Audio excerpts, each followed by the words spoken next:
Hello, everyone, and welcome to SmashBoxxTV's podcast 285. Terry Miller, the Disc Golf Guy, along with Johnny V. You're freaking me out with the glasses, Miller. Figured I'd look a little more studious than normal. Fail. I knew you in school, so there's no way you can ever look studious to me. Well, I decided to give my eyes a little break. They've been worn out for the last few days, and I don't know if that's a little screen time. I don't know if that's been a little extra weather that I've been experiencing all around the world or whatnot, but time you need him to find your catalytic converter. Yeah, no, we know that's at the local junkyard, scrap yard, getting all pieced out. But yeah, maybe tomorrow we have some fresh contacts ready to go. In fact, I even brought them along tonight, thinking I might put them in before the show, and I said no, I'll give my eyes a break a little bit longer. And here we are. And tomorrow, thank God, my eyes will get a break because I also get to leave you again. This was far too much. I will venture to Las Vegas. I literally flew in today from St. Augustine, Florida. So I've only been in town. World traveler. I've only been in town an hour and a half, and already you want to leave me. Yes, I cannot get out soon enough. So tomorrow I'll be heading to Las Vegas. Super excited. We're going to be seeing the non-national tour event, but yet this super event put on by Innova that is going to be the Las Vegas Challenge. I believe it's sold out in almost every division. If not, I know they're shifting some positions around. And still just as much hype, even though they're not the NT that they've been the last few years, which I think is a true testament to what they're doing and all the things that they're doing so well out there. I can only assume you're going there to play Pro Masters. You would think that would be where I belong. I had a conversation with Steve Rico today, and I said, you better watch out. Actually, I didn't. We'll talk about that later with Dana. Exactly. We'll get more into that. So, no, heading out to Las Vegas, again, covering the FPO 1 card, so the lead card of FPO. And in the news, just in the last day or so, I saw Paige Shue sign up, and super excited about it because I think it wasn't originally on her radar. She wasn't planning on defending her title necessarily and taking it easy. Instead, she did sign up for the event, and she's going to be, I believe, on the featured card. You want to take a guess who else we might see on that featured card? I hope Katrina Allen. I'd like to see that rematch. Runner up, yep, last right year. Away on there. Evelina Salonen. Yeah, probably, sure. I want to go with a wild card fourth, and maybe just go with like Erica Stinchcomb. That's a great guess, but wrong. From what I saw, they released last night. They put up the tee times, and you were right on 3 out of the 4. Well, my fourth one was a wild card. I wanted to throw something else out there. Well, otherwise, I normally would have gone with like a Bloomrose or something like that. Yeah, I believe we're going to see Henna Bloomrose as our 4th woman on the card. So it should be a powerhouse card right off the bat. Super excited to see that during round number 1, and we'll see. Some would say that looks like a lead card throughout the event. Even that does look like a lead card. Terry? What time are they teeing off at? 8:12. That's early in the morning. You know what? I've got a guest here on the line, and he's going to talk about some new format for the Disc Golf Pro Tour, where the women won't be teeing off at 8:15 in the morning. But 8:12 is my favorite time. No, it's not. You hate mornings. I do. All right. Well, with that, we can welcome to the show how to set him up. He hasn't been here in a while. I was about to say a regular contributor practically. Yeah, now. He is our Disc Golf Pro Tour director, and also he's been the host of a couple of majors that took place out in Vermont. We saw him for the Pro World in 2018, and I believe the Pro Masters Worlds in 2019. And we're going to welcome to the show, coming in from our Disc Baron Digital Green Room, we've got Jeff Spring of the Pro Tour. Jeff, how are we doing tonight, buddy? Hey, guys. I'm doing great. How are you? Great. Awesome. Great. What's there not to be great about? So much disc golf news out there. Disc golf season's about to kick in. About to. Yeah. Paul Macbeth would say it kicked in last week. That's true. We're there, guys, and it's going to be a great season. So, there's everything in the world to be excited about, Terry. Are you nervous like I am? Like at the beginning of every season, I get nervous.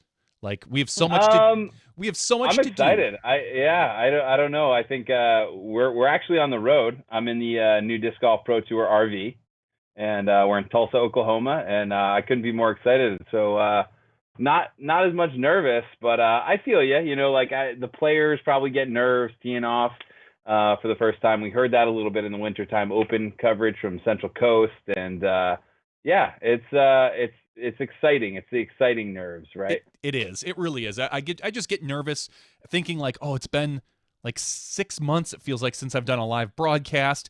Am I going to remember what to do? Am I going to remember what to say? How am I going to do this? And I've already been prepping the show for the past 2 weeks, making sure everything's in place. I'm starting to see our advertisers, our wonderful Pro Tour advertisers, reach out to us and say, hey, here's my new commercial for this year. Here are the ones we want to play. So I'm almost ready. Once the butterflies go away, we'll be all right. We're getting there. We are. So you just mentioned that you are in Tulsa, Oklahoma. Just a few days ago, you were rounding up some of the physical assets, as I believe you stopped in over at Miles T-Shirts or Paragon Disc Golf. Disc Golf and more, whatever he is this week. He wears a lot of different hats, but you were picking up some of the physical assets, some of the things we've seen before in the past, and some probably new things, and really just taking the trailer full of goodies all the way over to Phoenix, the Scottsdale area, getting set up for the Memorial. Is that the plan? Yeah, that's exactly right. We were with Miles and Paragon Disc Golf, a big support of the Pro Tour. A big shout out to Paragon Disc Golf, and thanks for everything Miles and his crew does. They have an amazing new shop. You know, it's come online in the last, I think, 6 to 9 months, but it's beautiful. It's in Springfield, Illinois. We got to stop at a couple famous diners in the region, which was a nice spot to hit. A couple that have been featured on the Food Network. And we had a great time there, and we've collected all the assets. We're on the way down. And we'll be there probably Thursday night, and then get out on the courses Friday and try to start setting up for, you know, I guess we've got like 6 days at that point, but you know, we're really looking forward to it, and getting down to like the warmer climates. Of course, I'm a skier, but the Illinois in between wasn't great for me. I'd rather be either like all the way up where there's snow or like down where it's warm. So, you know, it's kind of cold and rainy, but other than that, Miles is very hospitable, and we had a great time. Yeah, and big shout out to Miles. I know he's got a lot of things going on as the season kicks in, and he's doing things like bag tags and club T-shirts and club, goodies for everybody around the country. And then also, again, they welcomed a new family member just a couple of weeks ago, and so plenty on his plate as we're all kicking off the disc golf season here. So as you get over there, you'll start getting all the assets and the components and the course set up. We saw a little bit of excitement a few weeks ago. Adam Hammis, who has dominated 2 out of the 2 events I watched him play in Arizona, he took down the Shelly Sharpe, kind of playing the configuration that usually is tested just before we get to the Memorial. What have been the conversations with Keith or the crew in terms of course and the configuration and some of the things that people either are accustomed to or maybe some subtle changes? Well, there certainly will be changes from the Shelly Sharpe to the Memorial, and we've talked to Keith and Dano, and the official caddy book for the event is just about finalized. And it'll probably be released a little before the end of this week. I'll put it that way.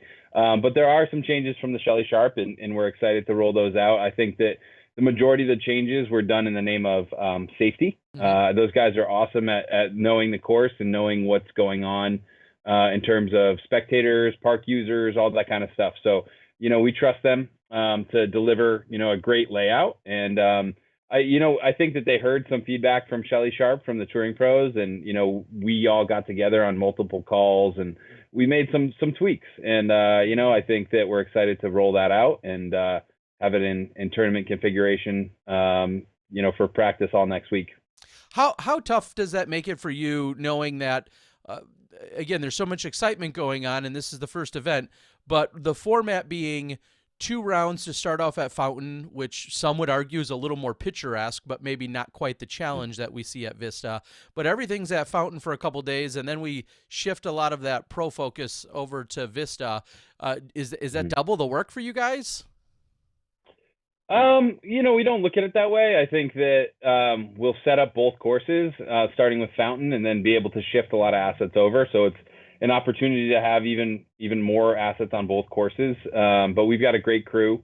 I'm on the road here with Evan and Sam, who are going to be operations coordinators of, both be working with the media. And, we're excited to, be able to dress both courses up equally. So it's great. It's kind of like Brewster and Fox back at Smugs. There's two courses, and you got to divide the assets. And then, in this case, it's a little easier because you can get more assets on both courses. Like Brewster, we usually don't dress up that much. It's in the woods. It's harder to get assets on.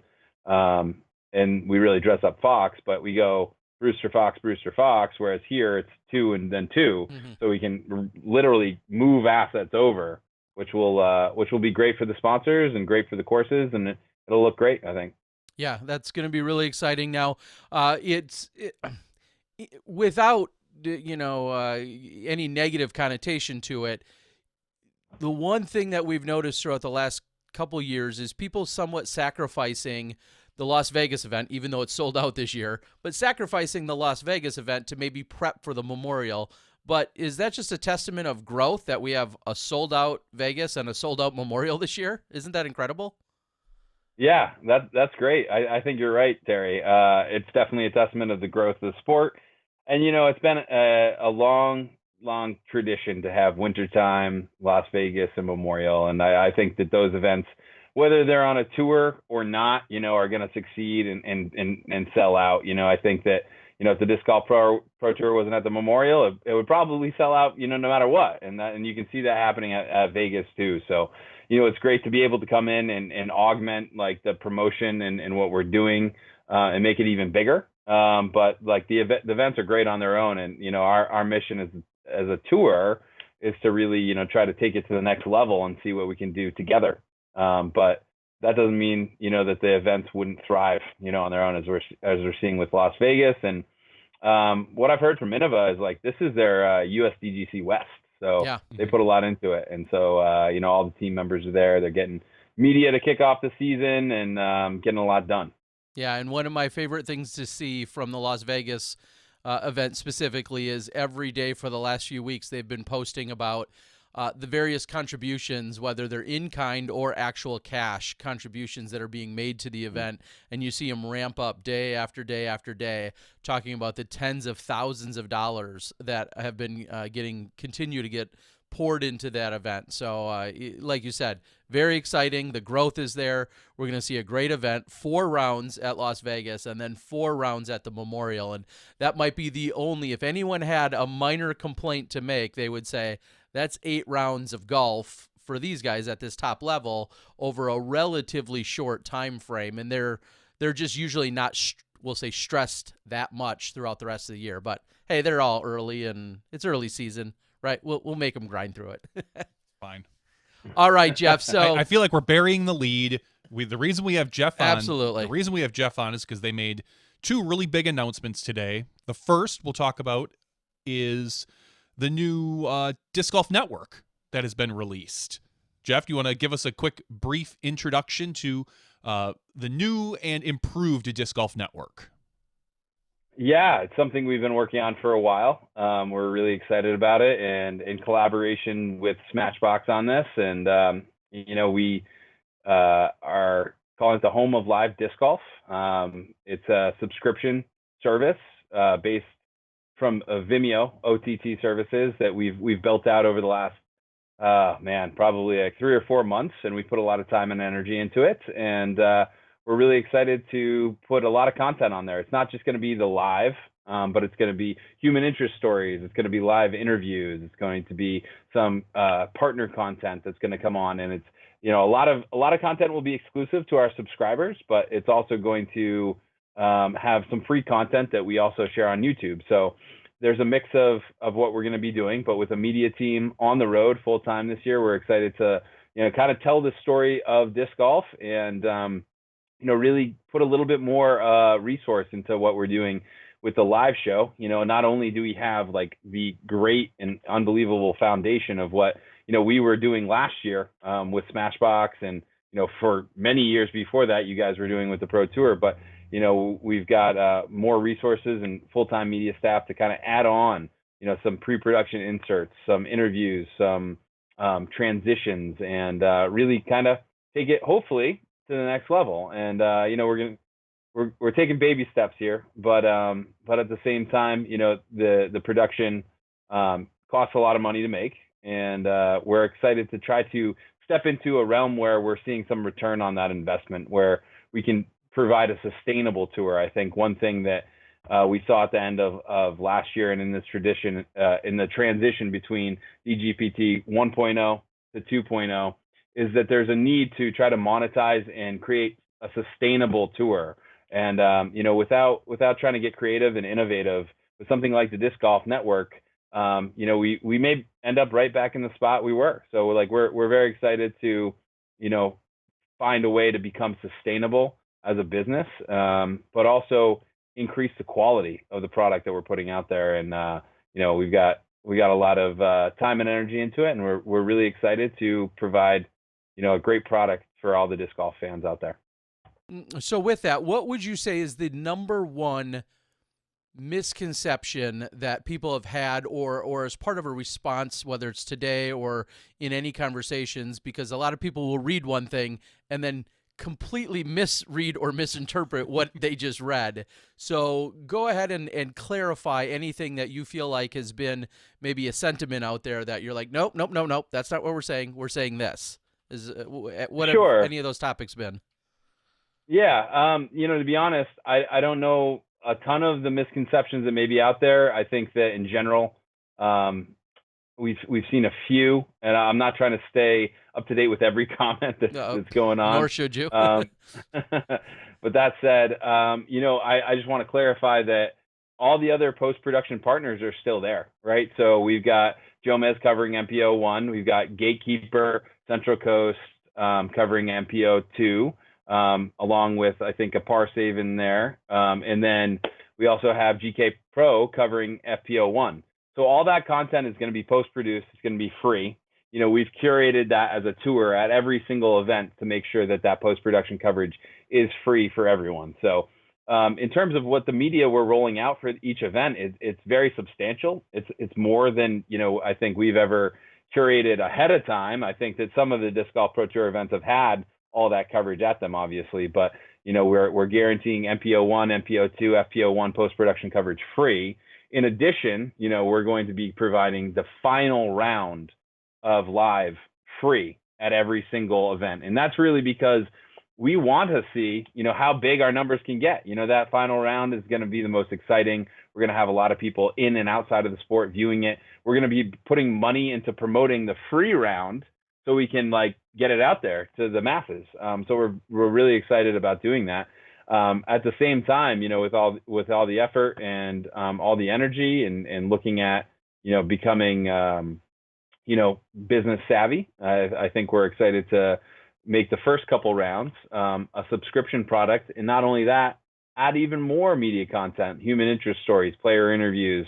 Mahmoud Bahraini, our media manager, worked at the Jump, and he's got a couple ideas for studio shows that are in the works, and we're excited to announce more content that will be on the Disc Golf Network. So to answer your question, the biggest misconception probably would be that maybe the other media teams aren't still involved when they are. We've got everybody on board, and we're going to be rolling out 4 media teams covering everything we can for the Memorial. And by the way, the Memorial is free, all 4 rounds. Yay! Sweet. Okay, so and I was going to say, to follow that up, the misconception isn't that maybe they're not involved, but that they were going to be put behind the paywall, which they're not. They're on their own specific channel. So if you want to watch the post-production, seek out whomever's post-production you want to see on their YouTube channel the next day, and it will be there at that point. Yeah, and I know. Go ahead, Terry. No, go ahead. I know we're going to be watching it all. We're going to be watching, Jomez, Gatekeeper, GK, Central Coast, everything all year. So it's going to be free for everybody, and we're excited, and we're big fans of all those channels too. Well, and all I was going to say, some people might say you're doing it backwards. You're giving you're giving away the best content. You're giving away the best content. Yeah, you're giving away the final round for free. That's like letting everyone, charging everyone to watch all the lower level fights, and then have the headliner fight be the one that you give away for free. All the aces we're going to capture are going to be on rounds 1 and 2. Oh, okay. There's no aces allowed in final rounds. Yes. So the sorry, free guys. Stuff. No, but it's excellent. So no one really can complain and be like, well, I can't watch live disc golf. You absolutely can watch the conclusion of every event live for free.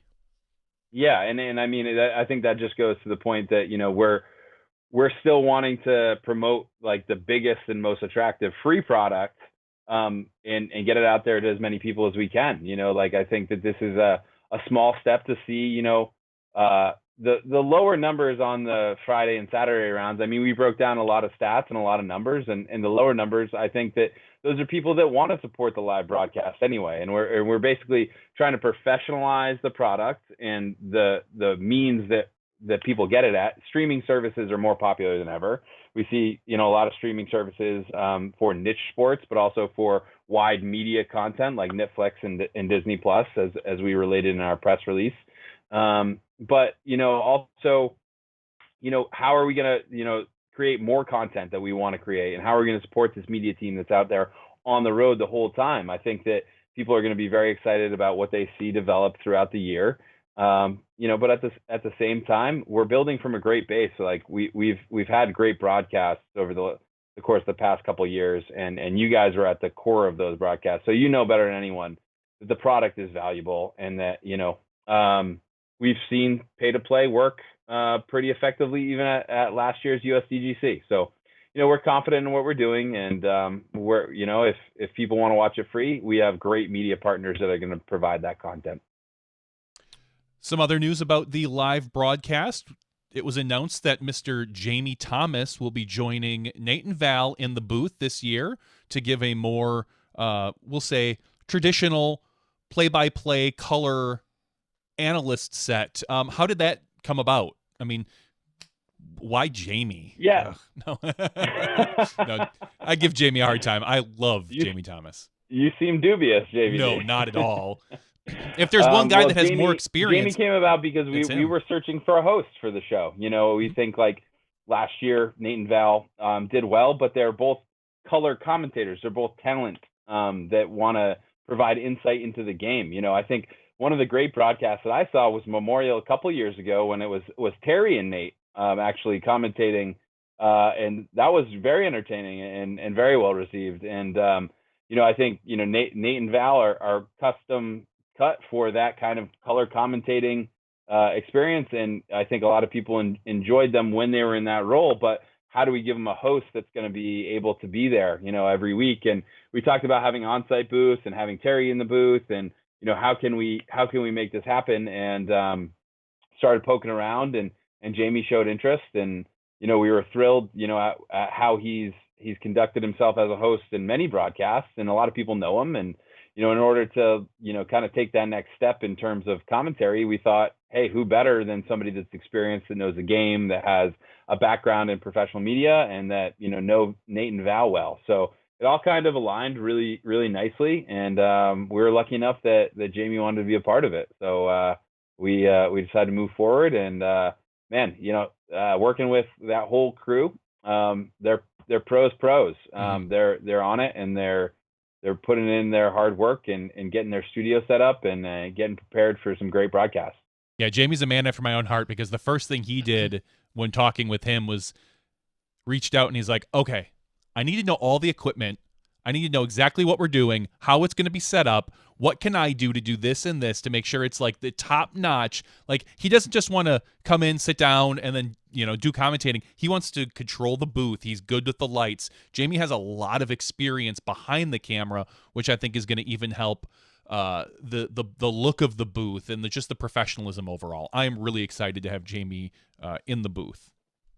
Now, one of the questions that was asked is, do you plan on having that combo? Do we see those guys? Because Nate and Val were pretty much a staple of the commentary, the remote commentary last year. But then there was a few events where either they weren't available, whether it was a schedule conflict, or they needed a break, or whatever whatever the situation that came up. We saw Yuli and others step in. Do we foresee them at all 10 or 11 of the events as the commentary team or teams? Mostly. So Jamie's going to be the host for all the events, and so we're going to have that consistency. For a few events, we're going to get Val and Nate a break, and we'll be announcing kind of what events those are. They're going to be later in the season, and we're going to bring in a couple other color commentators, which we'll be excited to explore, but nothing to announce at this time. All right. Well, and it's also worth noting for sure, as we're a few weeks away, maybe 4 or 6 weeks away, Bevell Beer is almost going to be celebrating their 1-year anniversary of opening their actual, storefront and brewery, and they're still doing their full-time jobs of running that business. And so it's been incredible, the effort that they've been able to give to the Pro Tour last year, even though they weren't out playing and they weren't doing it on the course. They were doing so many other things, in front of the camera and helping out the Pro Tour. So I have to be the first and not the last to commend them for their dedication and for their involvement and still wanting to help push things forward, because it's crazy to think that they get done maybe doing a broadcast and Nate will rush off to the brewery to check a batch, or they'll do some things in the restaurant or whatever. It's pretty incredible, the double and triple workload they were pulling for those number of days that they're doing commentary. So thank you very much to Nate and Val, and of course for Jamie this year for being that addition. But it's pretty incredible the effort they have to put forward. Yeah, and I know that it was a struggle last year. I actually flew out there getting ready for the Portland Open, and I was able to commentate as the host on Waco last year, which was an interesting experience. But I saw how hard it is to do those full days, and actually one of the benefits of the alteration in terms of how we're approaching the live broadcast and shifting FPO is that it's going to be kind of a condensed broadcast, and we're going to be able to kind of make a little bit better use of their time, I think. Yeah. You stole the thunder that we were about to talk about. I was going to say part of Nate and Val, I think some of the criticism was that they were on for so long. A 4-hour broadcast followed by an hour-and-a-half break, followed up by another 4-hour broadcast. It's very difficult for anyone to be able to maintain a consistency like that. And if I remember correctly, someone who is intelligent, sexy, and has the best podcast on the planet came up with a great idea to put the FPO after the MPO this year, which is going to give us a more condensed broadcast. We're going to be down to probably closer to 5 hours. Is that correct, Jeff? Well, some of it. I mean, all of it. We'll see. That's a yes or no question. 5 to 6. Yeah. I think overall, obviously, the content that we're producing live is going to be reduced. But we think it's going to be a more compelling show. And, I think that having a lot of conversations, throughout the off season, and some of the most fruitful on the phone with you, Johnny, hearing the ideas of how do we go about doing a pay-per-view show? How do we go about doing, a different format? And when you hit on a good idea, you just know it sometimes. And hearing you talk about that format for pay-per-view options, which, who knows, Disc Golf Network has the ability to do that, and we may do that in the future. And but that was kind of derived out of that conversation. I was like, Johnny, you're why don't we do that? And the funny thing was, what are the downsides? And that started a long discussion with a lot of people, obviously, and a lot of invested parties and stakeholders that resulted in the switch to the broadcast format that we are very, very excited about. There may be downsides. I think we are predicting a couple, but overall, the upsides and the pros on this thing, could be substantial. So when you see something like that unfold through discussion and through collaboration, sometimes you just know and you got to follow it. So yeah, is a great concept. And I think it's not one that's necessarily foreign, but at the same time, wow, this does a lot to create a compelling broadcast in so many ways, and also an on-site experience that I think is just going to, really elevate the fan and the spectator interactions with the players and the cards and the galleries. So I think the concern for a lot of people, and I'm seeing a little bit on the board, is, we're going to miss these shots. We're going to miss the action. And I think there's going to be some, there's going to be some growing issues, but the way I look at it, we are going to get a like you said, a more condensed show. The first 9 holes of MPO are going to be focused on MPO, which is fantastic.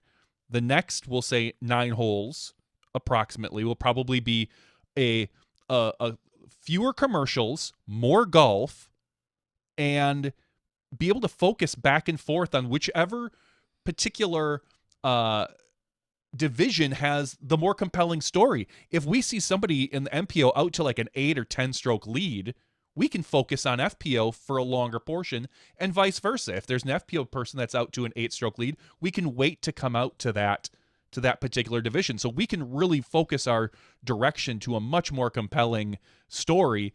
And then we will always finish up with the last, we'll say 8 to 9 holes of FPO, giving them their due. I think overall, there's a lot of benefits that I don't think people are necessarily thinking about.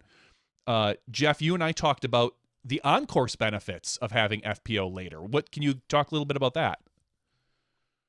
Yeah, so we're going to be really careful with it. I think we want to make sure that the FPO are into their back 9, so that the crowd, once they wrap up with the MPO on site, a lot of them will look and say, oh, the FPO's coming down the home stretch. Like, let's go see that. So we're going to monitor the amount of groups, I think, that are there at the end and in between, and what that gap is, and we're open to being flexible and adapting. That's one of our core values at the Disc Golf Pro Tour is continual improvement. So if something's not working, we're going to improve it. We're going to address it. So that said, I think that there's a great vending experience for fans. When they get done watching the MPO, they can hang around, talk to the vendors, talk to the players, talk to the pros that just finished.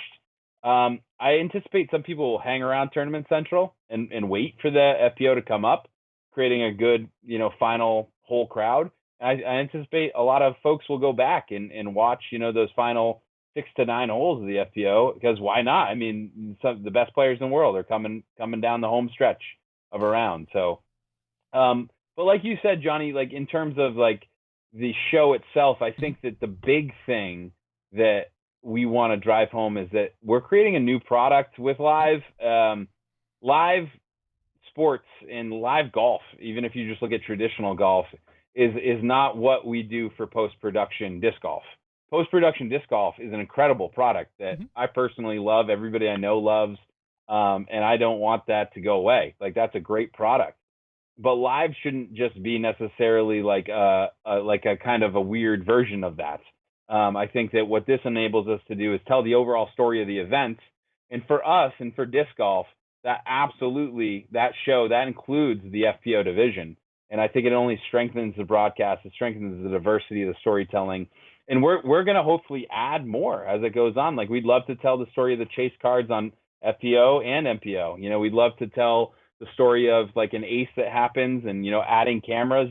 This gives us the ability to do that in a more condensed window, and operationally, logistically, this is way smoother for us as well in terms of producing a like great content and, really streamlined production, in our estimation. So not only are there benefits to the fans and to the spectators at home and on site, but there's benefits to the crews, there's benefits to the, logistics of the entire operation. So when there's so many benefits, and when it also creates a new product that can be compelling and that can align with what we see working in other sports, it's a must try.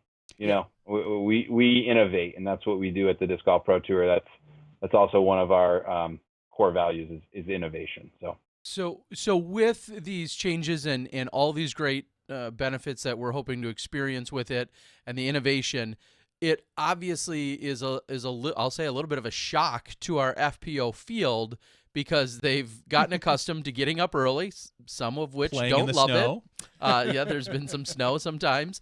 But they just in general, getting up early, always having that early, it has somewhat hindered their experiences at night and some of the things that they maybe like to participate or do because they've gotten so accustomed to these early tee times. Now, you went and had conversations with the FPO division. Of course, you didn't talk to every FPO registered with the BDGA, I'm sure, but you had probably some very healthy discussions. What were those like, and what was some of their feedback or concerns or not that some of our FPO players had? How many did you talk to if you had to? Yeah, I think our team probably discussed it with about 20 overall. Okay. Probably a handful of us. Probably 4 of us talked to about 5 players each, and okay. Overall, I think that there is cautious optimism. I think we all want to see how it plays out. We want it to work for them as a division. As a women playing at this highest level. We want it to work for the fans. We want it to work for everyone. Mm-hmm. I think that in general, there's more positivity than concern. The biggest concern, I guess it's not even a concern, it's more of a preference. I heard that some of the women said directly, like, hey, we've gotten used to playing in the morning. It's nice to be out there. It's peaceful. It's part of our routine now, and it's definitely a switch to a routine, mm-hmm. Which we can understand. That's not going to be something that we can change. If somebody got into a routine and enjoyed it, like this is going to be, a transition, but it's a one that we believe that they can make and that we can make and that will pay dividends to themselves and their division in the sport in the long run. So overall, I would say probably 75% was pretty positive. There was probably 25% that's kind of neutral and let's see how it goes. And I've got a couple qualms with it, but we definitely wanted to listen. We tried to 20 is the number in terms of how many touring FPO we have as our top 20 make it at the tour cards, for instance. And mm-hmm. We wanted to reach out and touch base with folks, but there was no strong negatives. There was kind of just that one kind of complaint that stuck out. So we're going to want to keep that conversation open. We're going to want to see how it goes and what the feedback is as the season progresses. And what I've said in a couple of responses in terms of chatting with people is, hey, we're flexible. We want to make it work. And if for some reason this isn't going the way we thought it would, hey, we adapt, we change. It's not like the future's written in stone. So we're here to try to innovate and improve and provide a bigger platform for our pros, and in this case, the women's division. What I think you kind of hinted at it, but what I don't think a lot of people realize is not just the advantage to the players, but the staff, not just our staff, but the post-production staff, because I believe it's CCDG they'll be covering most of the FPO this year. In the past, when the women play in the morning, it is virtually impossible for them to edit all the footage, get commentators in, get that recorded, re-render it, upload it, all before the women tee off the next morning. Right away, you're pushing that back. This will give them a chance to do all that and get the FPO footage out in a more reasonable time, because the women tee in the afternoon, similar to the men.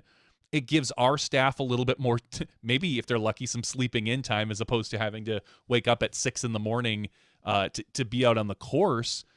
And I think overall, it's going to be good for morale for the employees and the staff. Just I can only imagine how late some of those post-production guys, I know because I've seen Terry do it, the post-production guys stay up to knock that stuff out. So just giving them a little breather, to me, makes a whole lot of sense. Well, and I'll follow that up. A lot of people are saying, well, if the streams are going, the live stream is going to be jumping back and forth in any regard to FPO or MPO, and you may or may not love that concept, that's fine, because all of the post-production crews will still be getting every single shot in a shot-by-shot format. So I kind of want to, I don't want to say squash that, but there's a lot of chatter of that on the board right now, and people saying, I just really would want to watch one or the other. Well, that's the best part is if this doesn't suit your needs, you will still have that opportunity for free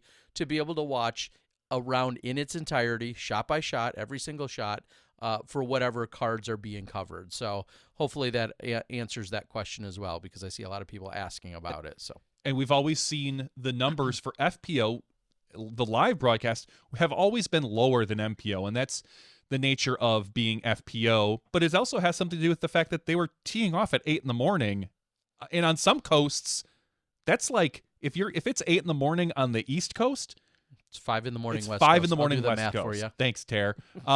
This gives the FPO a prime time slot as well. So they're going to see a lot of that overflow from the MPO coverage and those viewers that will just be able to hopefully stick with us and watch the FPO coverage, maybe that they couldn't even watch before because of whatever reason. So I am really excited for this format. I think there's going to be a lot of communication that needs to happen with myself, the booth, to make sure that we're not just jumping around willy-nilly, and that we can produce a good story, that if we do go to an important shot that everybody knows why, or hey, we're going to go cover the women for 2 holes while the men are waiting, or things like that. So there's going to hopefully be a lot less downtime. Yeah, and I think that the story right now of disc golf can't be told without both divisions, and that's something special that we need to embrace. And creating one broadcast that really harnesses that energy is really exciting to me, because there's a lot of sports where maybe there is a lot of separation, but right now the scene on the professional tours, there's a lot of interconnectivity, and there's a lot of like fans of both women and men. And I think that one of the most exciting parts of this to me is that they're closer together. Those primetime cards of the FPO and MPO lead are closer together, and that's exciting. I can sit down and watch the end of men and then watch the end of women. Like, that's great. I'd love to do that, instead of being like, I have to plan my whole day out to watch both. And, I know there's different viewing preferences out there. But like you said, that it's still going to be all available, any way you want to consume it. And I think that overall, we're not going to do a better job than the post-production teams of filming shot by shot. Like, that's like, if you have the time to edit it and put in, the graphic packages that we're seeing, and all the cool features, like, we're just not going to do a better job. And that's not what a live product is. I'm a huge traditional golf fan. I watch the Masters every year. It's one of my favorite sporting events. And you don't see every shot of the leader even, sometimes you do, but like a lot of times, you will not see every shot of people that are in the mix, but you'll see the important ones. You'll see like the moments framed by the media teams and by the commentators, like, here's what's happening, and somebody's making a move. And that's what we're going to be able to do. We're going to be able to pick and choose and tell the story of the event a little bit more. So are we guaranteeing every shot? No, you're not going to see every shot from every lead card. But I think that in general, hopefully the story and the flow and the anticipation and the buildup is going to be benefit from that in the long run. I think we got to learn, like you said, Johnny V, it's going to take, trial and error, and hopefully, we work together and communicate well and deliver a great, compelling broadcast for all those disc golf fans. And, I think the possibilities right there just make me very excited. Well, so speaking of excited, a lot of people have already signed up. They're jumping on board, getting involved. You can do it on a monthly and a yearly subscription. There's also a partnership and a collaboration with the PDGA as we're all, growing this thing together. Break down exactly what that means for people, what they need to do, how that's come about, and what they need to do basically. Yeah. So if you want to subscribe, you just go to discgolfnetwork.com. And our rates are $8.99 for a month, or $64.99 for an annual subscription. Just kind of, like any subscription service. However, the PDGA members, if you're an active PDGA member, you actually get half off the monthly rate, which turns into just over $53 for the year, which is even better than the annual subscription. So it renews automatically, so you can opt out if you don't want it to keep renewing. But at the same time, that discount, that half off discount, renews automatically as well. So at the end of the year, they're going to end up at $53 compared to $64.99.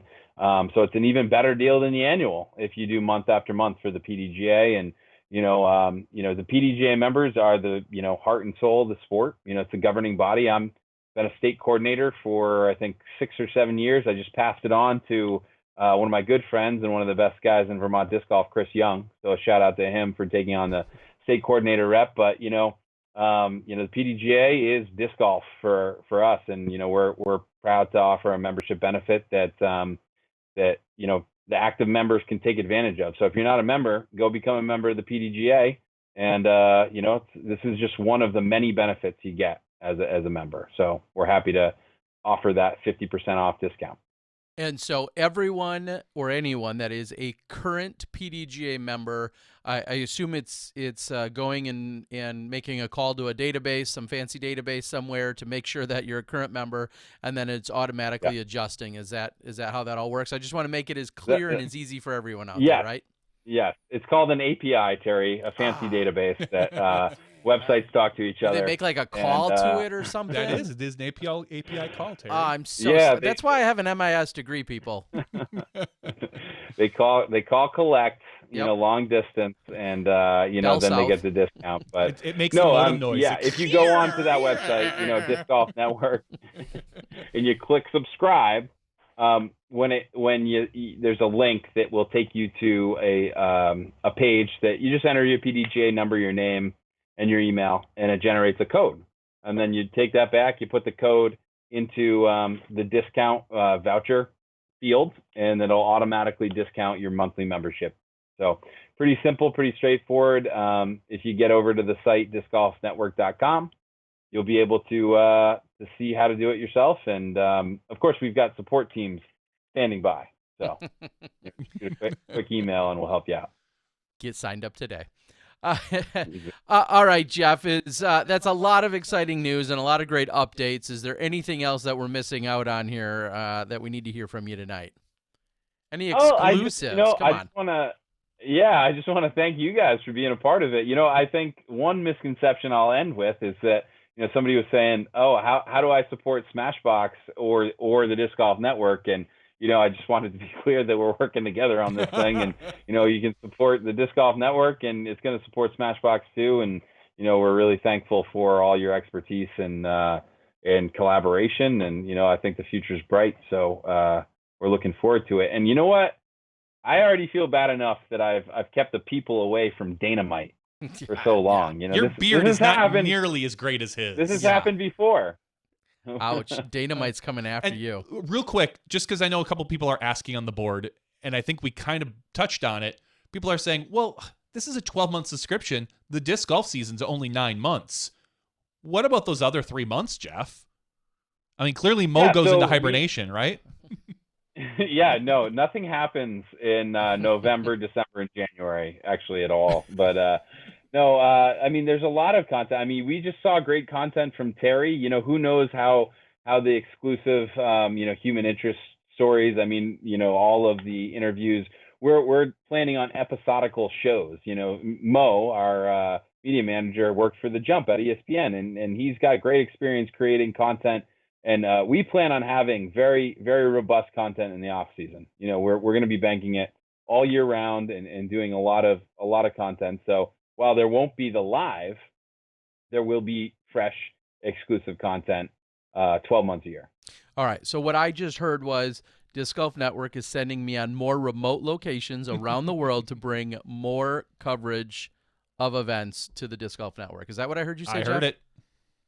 I think we have something called the Siberian Championship, Terry. Does that sound good? I'll be there. Just tell me where it is. You don't want to go to Siberia, but no, I mean, Asia sounds nice.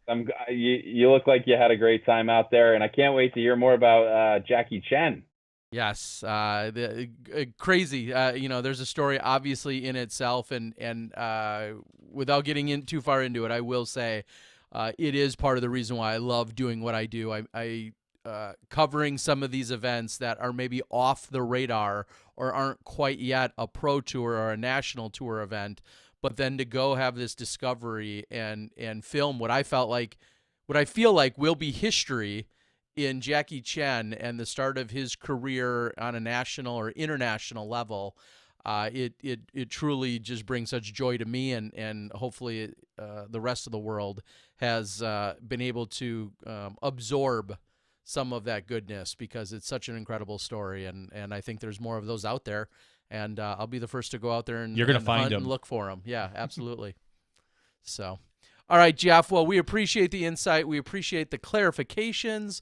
Also, just your overall dedication to trying to push things forward and to elevate everything. The platform, as you said, Disc Golf Pro Tour 1.0, we're moving on to the 2.0 platform, everything moving in the right direction, and we're all going to grow and learn and experience this together, and it's really exciting. One last thing. The apps. You already said that once. I know. That's why I say one more last thing. The apps for the network. We need to talk real quick about that because some people are asking. So what's going on with the apps? So the apps are debuting next week. So stay tuned. We'll have updates. And as soon as they drop, people will be able to get them on Fire TV, Roku, Android, or Apple phones. So there'll be 4 apps for you to download. Okay. That's great. All right, buddy. Get some rest. Keep it all, I don't know, keep all the tires on the pavement or whatever they say. I don't know, in your new RV. All right, thanks a lot, Jeff. This is called the Wolf Pack. We got it rolling, and we'll see everybody at the memorial in Scottsdale. Come on out and spectate, and looking forward to Dana. All right. Sounds good. Have a good night. Thank you, Jeff. All right. As we said, Jeff Spring, our Disc Golf Pro Tour director, giving us all the updates and information that everyone needs to know. Some big news, of course, coming in today with not just the Disc Golf Network, but as well as, just the strategy behind the FPO getting switched up, going to go in the afternoon, have that condensed broadcast instead of the 2 separate broadcasts. I guess the best way we can always summarize it is say we have to try new things. That's something that you harp on a lot.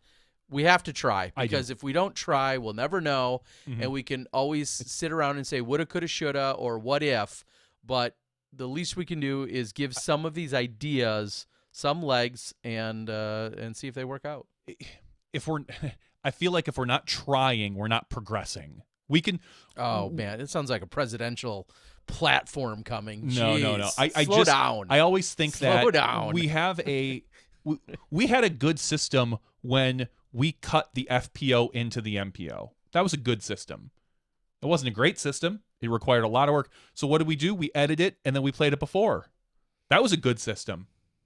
But you know what was better, apparently? Live FPO in the morning.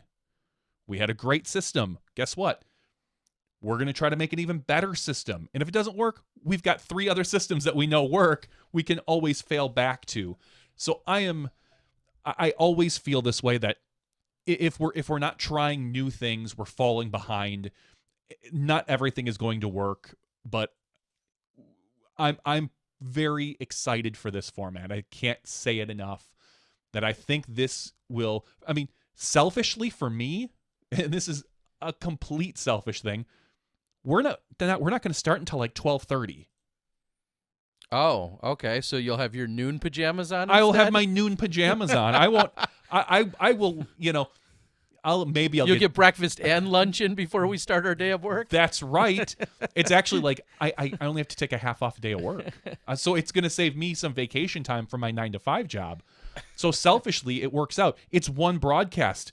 Our cameramen don't have to rush back and recharge batteries and run back to the thing to get to lunch, and hopefully if there's no playoff or FPO that's going to cut into their lunchtime and run long. And there's just so many benefits behind the scenes, in front of the scenes for the FPO.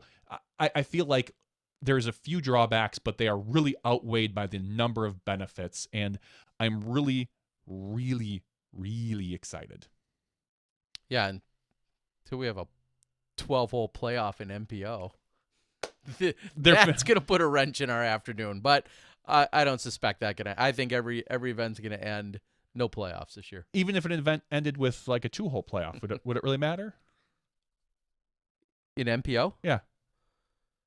Well, I think with the format, and I'm just being pessimistic for the sake of blurting it out, but with the format, yeah, that could potentially shift around some of the dynamic of how the broadcast. Of course, we're going to want to watch. We show it, and it just means that maybe we would miss a little bit of FPO exactly, because they're not going to have odds are they're not going to have a 9-hole playoff. They might. I said it might be 12. They might. I mean, and if they go long, then we finish with. If there's a 12-hole playoff, we'll finish with the men. Speaking of men, we have one of my favorite men on the line right now. You have too many favorite men, though. Well, that's really no qualifier whatsoever. I'm just throwing that out there. I'll tell you, I had a funny story this weekend. All right, without any further ado, the better of the bearded men we're going to see tonight, the better beard. He might not be a better man, but he's got a better beard. Dynamite Vitchie. How you doing tonight, Dana? He's checking his watch. Doing good. What's up, Johnny? 2 weeks in a row. Terry, Mr. 1,000 rated. Yeah. That's gonna. I didn't even think about your rating. Wow, that's gonna wreck. Who's got time for ratings? That's gonna wreck your AM status. Oh, God. And you guys like practice and think this is tough. Just go out and shoot a little 1,000 golf. Come on. So easy, Dana. So easy. Of course, none of your own equipment. Wow. So what Dana's hinting at, Terry, why don't you give a quick explanation on your weekend event and what happened? Yeah, so the short version is that there was, I found out there was an event going on in Wisconsin. Clearly, I'm not around too often, so there was an event going on in Wisconsin at a course I used to run a tournament or two at many years ago. It's one of Wisconsin's beautiful gems, Zobel Park, in the middle of the state. And Tom McManus was registered and was inviting to come up and participate. I don't travel or play too often, and when he gives me the invite or lets me know he's there, it was worth going to check out. Once I realized I was eligible or able to play, I then went to retrieve my discs. The problem is, as some of you know, I had a car issue with my catalytic converter getting stolen while I was in Thailand. We'll throw that in there. My car was actually in the shop, like physically in the shop. They didn't just have it sitting outside. I drove to it thinking, oh, I'll just grab my bag and my boots out of the trunk. But the problem is they had it locked in the shop for the weekend. It was Friday night already or Saturday. Were they afraid someone was going to steal the non-other catalytic converter? I know. What else are you going to steal off my car? And so I went to my storage, literally just kind of grabbed a handful of discs and grabbed my new little, my small grip bag, my weekend traveler, and headed up to the course, which is about 90 minutes away.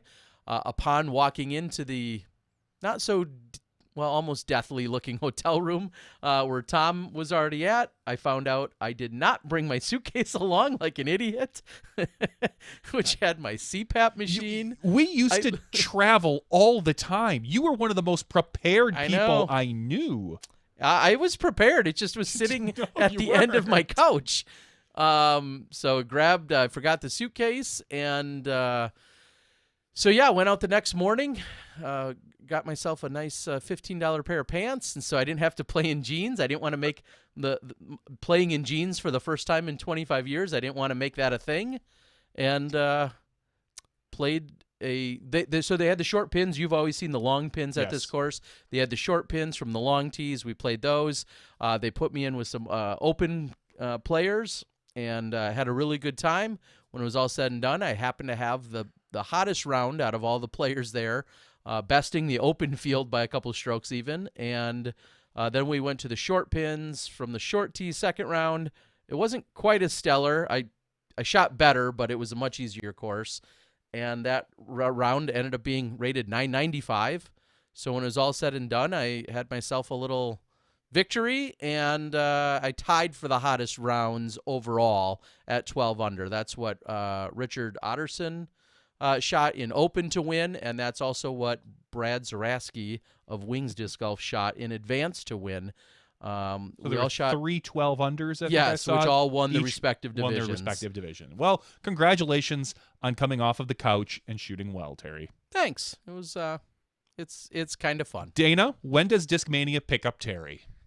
Bro, I don't need no stinking combine. I was just going to say Check go to a it. combine. Check the record, all right? Off the couch, 1,005, 995. I throw at least 350 on a good day, and I occasionally make some putts. You're a good putter. You're a good speed putter.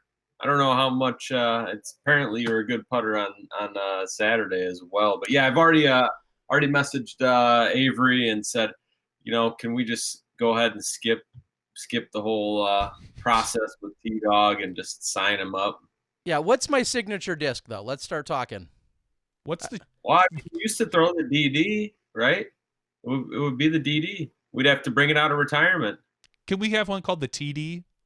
There is a TD, I think, already. There we go, the TD. Yep. Let's come up with a TDM, like a Terry David Miller disc. Terry David, yeah, not just TD. The S-line TD. There we go. STDs for Terry. Dana, I think this took a turn that I don't like. All right. Well, nonetheless, I will be accepting any kind of offers that come at me. I was sponsored by Discraft for a couple years, sponsored by Innova for a few years. Legacy was gracious to me, but I'm a mixed bag right now, so I'm ready. You guys can bring it. I stick with that mixed bag. It's a good route to go once you get the big bucks. All right, Dana. So apparently there were bigger tournaments than the one that I destroyed this weekend. What was going on? Yeah, out on the East Coast, we had the Hilton Head Invitational. 100 total players, and 40 of them being in the open division. And we had some of those heavy-hitting Southeast disc golfers, namely Derek Hastings, Noah Osborne, who is continuing to turn down cash, Zach Melton, Chris Dickerson, AJ Carey, Brandon Brown. So some good players from the Southeast, and if anyone was laying some cash down, they'd lay it down on probably Chris Dickerson. Now Zach Melton had something to say about that. It was a 3-round event, and Zach was tied with Chris Dickerson going into the final round. They both played some pretty solid golf. Chris popped off the hot round 1, while Zach had the hot round 2, and they were tied. But unfortunately, Zach was unable to keep up with old Robot Chicken, or whatever they call him these days. The C-Dick Slayer. I was trying not to say C-Dick Slayer this week, but here we are. C-Dick Slayer had a I wouldn't say a great final round. I don't know if the ratings are a little off, if they played a different layout. But yeah, it was only a 10-19 rated round. He beat Zach by 3, so Zach was under 1,000 on that final round. But it was good enough for them to go 1-2. Noah Osborne finished in 3rd. Dan Hastings in 4th. This Noah Osborne, have you guys caught this name yet? I've heard the name, but I couldn't put a face to it by any means. Yeah, so he's out of Jonesboro, Tennessee, PDGA number 77277. I like that PDGA number. But yeah, he's been a PDGA member since 2015. He's 1,004 rated, 52 career events, but he's not taking cash. So I did a little clicking around while Jeff was talking. Yeah, it looks like last year he got 2nd place at Am Nationals, and that was his only non-win in Advanced. He won 5 other events in Advanced, and then was playing Open the rest of the year, on and off, and mostly ending up in the cash. He did play the USDGC. Not quite sure how he got in on the USDGC. Probably the amateur. Well, I was gonna say the Bowling Green. He won that, and Or he could have qualified. Or he won the AM. Does it say he won the AM Worlds? Oh, geez. Am I that dumb? So this is our AM World Champion. Yeah. So, oh boy, you know what? I got off to a bad foot here, but hey, we all make mistakes. Yep. I totally glossed over that he in fact won. Man, he almost hit a triple crown last year. Probably why we've heard the name, and I couldn't place it, is because he won AM Worlds last year. Geez, Johnny, why didn't you? I'm not blaming myself, but I'm blaming you. But yeah, Noah Osborne, end of the whatever the story is here, he's a stud, but did not take cash again. Yeah, I wonder if there is something to do with it could be anything to do with college. It could be something to do with the fact that maybe he wants to win AM Nats. Maybe he just doesn't want to go pro for some specific reason. There's a lot of things that could be happening here, and unless we can talk to, or maybe it's a next gen thing. Yeah, I don't know. I mean, he went third place was 1030, 1001, 1028. Like he's, he was one stick behind Melton and four off old Chris Dickerson, beating Dan Hastings, who's got the best day ever in disc golf. So yeah, that might be something interesting to look in. I wish I was smarter and had a little bit more time. I would have maybe reached out to Zach Melton to see if he had any insights that he could share, or even maybe try to reach out to Noah. But I'll attempt to help you out here, William. And now this could go off the rails because we're just randomly taking the testimony from the board. But William Bustler, login on the board, says, I asked him last night and he said he went pro. So it very well at this point could have been a little bit of a logistical confusion. Yeah, some confusion or some kind of a logistical oversight or something, if in terms of determining whether or not he had accepted the cash. So that's what I would love to know, is if that was possibly the case, or if because William on the board is saying that he is a pro now. So I could have also looked a little closer at his PDGA profile that says professional, but nonetheless, not having the cash show up next to his name, historically that screams that they're turning down the cash. But nonetheless, great disc golfer. Any idea who he's sponsored by? I don't recall. And the funny thing is, I know, I feel like I've seen it, but maybe not. For some reason, Prodigy is jumping out at me, but I'll be the first to admit I do not know for certain. Maybe someone on the board knows. That makes sense. And I believe he's also the gentleman that is either was active or is active, maybe in the Army or somewhere within the armed forces. And if so, maybe there's some tied to that in terms of his professionalism being listed one way or another. Okay. Or maybe no. Nonetheless, okay. It could be that he is sponsored by Discraft, Frederick Noah Osborne, PDG number 77277. There it is. All right. Well, just a little bit. Discraft is claiming him, at least on their website. So we apologize. At this point, I think Discraft just claims everybody. I'm not sure. Wow. I'm holding out. That's what I figured. There's going to be a bidding war between Discmania and Discraft for your talents, Terry. Yep. All right. So we apologize, Noah. We have not done you any of your well-deserved justice here on the show tonight. But yes, if you go to discraft.com, you will find him on the website. And if he's the AM World winner, he was probably on our show, and now I feel really bad.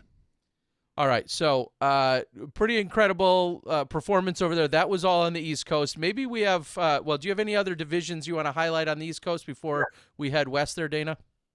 Yeah, of course. So there was an open women's division, 4 players. Haley Childs won by 6 throws over Chris O'Cleary. And then on the Masters side, my boy Mike Downs was hanging tough after round 1, but ended up 3rd in a 4-person division. Brian Schweberger shredded for the most part over the weekend. 1030, 1000, 9001 to win his 8,000th career PDGA event. So congratulations to Schweb, Haley, Chris Dickerson. Most of disc golf's eyes, including mine, were on the West Coast. And that, of course, was the 42nd annual Wintertime Open presented by Paul McBeth. Yep, presenting events. And we know this is an event Paul is close to his hometown ish. He's won it a ton of times. I think 8 times going into this weekend. One of his good friends, John Tompkins, is the event director.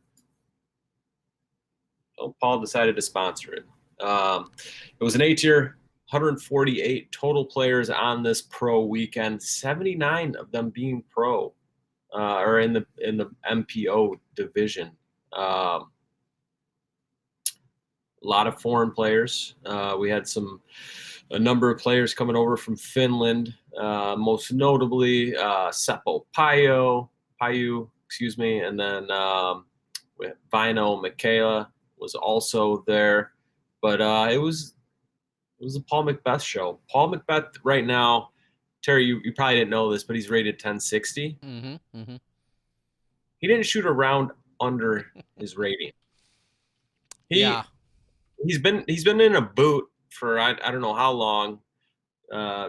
Still see him throwing mostly sidearm and throwing some putts and teaching Brody how to play frisbee or disc golf, I should say. But yeah, the boot's off. Paul's playing, sponsoring the event. Now, do you think he even gave any money to the event, or did they just wait until after to find out how much he won and then be like, just take it out of that for the sponsorship? Like, does he write out a check before, or does he be like, I'm getting some of this back, right? Come on, Tompkins, come on. No, he's cutting checks. Paul McBeth, he's making moves, cutting checks, no doubt about it. The kid, I don't even know if kids these days have checks. I know. I think he just Venmo'd him it. I don't know. Yeah, he's DG Mike always gives me crap for writing checks and having a checkbook, but I don't know how do you not have a checkbook? Well, that's a question for another day for Paul when you guys have him on, if he actually has a checkbook or if he just sends it digitally. And but yeah, Paul, he didn't shoot below his 1060 rating, but he didn't run away with it. The scores may say otherwise, but Philo kept it close. This is Philo's home course. It's where he does a lot of lessons, hangs out, has a lot of support. 2 throws behind Paul going into the final round, but just wasn't able to track him down. Paul played really solid disc golf. All the rounds are up on all of his rounds, I should say, are up on Central Coast Disc Golf. But Philo finished in second at 27 under par to Paul McBeth's 34. So 7 throw victory, pretty easy. Wisconsin's Adam Hammes also tied Philo. Adam had a slow start to the weekend before going I think he tied for the hot round on the weekend with his second round 48, 1070 rated round, and then followed it up with the 50 during the final round. My dude Kale, I still can't believe he was out there for this event. I don't know, it just surprises me. He usually does this thing early part of the season. He goes to New Mexico, wins a B tier there. I think last year it was his 100th career win, and then he'll go to Vegas and then Memorial. But this year he took it a little further, flew out all the way to California, which is a big thing for Kale to fly. But Kale played some good disc golf, and we got to see some action. Him and his sun hat on Central Coast Disc Golf. Kale finished in 4th. Austin Hoop, a name that I'm not familiar with, but it doesn't surprise me. He's 1011 rated, and if it's a name that I don't recognize, generally they're out of California. And this Austin Hoop is out of Newcastle, California. He finished in 5th place. beating another Austin Hannum by 1 throw, and who also tied with Double G and Terry Roethlisberger. And since I'm there, your boy Steve Rico tied with Noah Mensma for 9th place. So very, very competitive weekend. As I said, Paul was above 1060 all weekend. I mentioned some of Philo's hot rounds. It was a good weekend of disc golf. It looked like they had great weather. Playing at for those of you that don't know or maybe forgot, they're playing at the original, the OG, the very first disc golf course. Have either of you been out there? I have not been able to make it out there. Yeah, I was there. I want to say back in 2014. I had the pleasure of hanging out with Steve Rico and the Legacy crew, and then part of that trip was to make it down. Specifically, I took part of my day just to go down to the course to get a round in. I ran into Cliff Town and a handful of other individuals. Of course, such a historic place for all the obvious reasons. Seeing the first basket that's there, kind of tucked away off of the tee of one, and just having that nostalgia and that feeling and everything that goes along with what makes that place so amazing. And then I'll just also touch on the fact that as part of my travel recently internationally, I started Scott Stokely's book. And, of course, his beginnings and a lot of his conversation talk about the time spent down at Oak Grove and what it meant to him and his childhood, literally his childhood, and his teenage years and his upbringing, all part of his background and story. So, of course, that place is the start or the beginning for not just disc golf, but then I think of so many people and their careers and then the stories that go along with them. Just truly incredible. So awesome to see that. Now, I will just add on to what you were saying. Steve Rico, you mentioned finishing the cash there. Steve, obviously eligible to compete in the Masters division, just comparing his scores. I think he shot 19 under, which would have bested his teammate playing in the Masters division in Patrick Brown, who I think won the division with 17 under par. So, of course, different circumstances, so on and so forth. But, Steve Rico clearly putting it out there that his open score was Masters winning caliber and then some. And then also, I do want to mention, it was very late, so I apologize to her. I did reach out to Jessica West tonight, who is, of course, your Wintertime Open champion.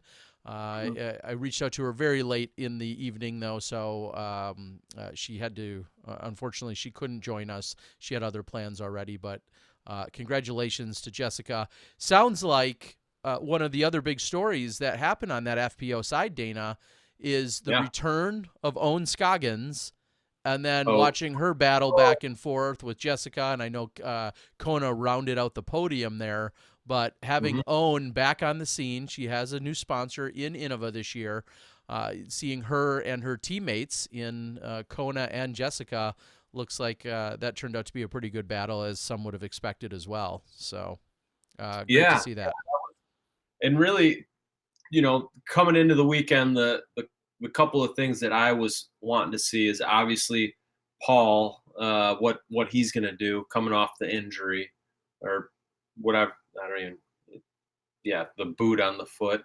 And then Owen, she was leading after round one. She had a 2-throw lead after round one and picked up another throw after round two. So 3-throw lead over Jessica West going into the final round. And then Jessica West shot a 973 rated round, while Owen was at a 929 and beat her by 5 throws that final round, and ultimately by 2 on the weekend. So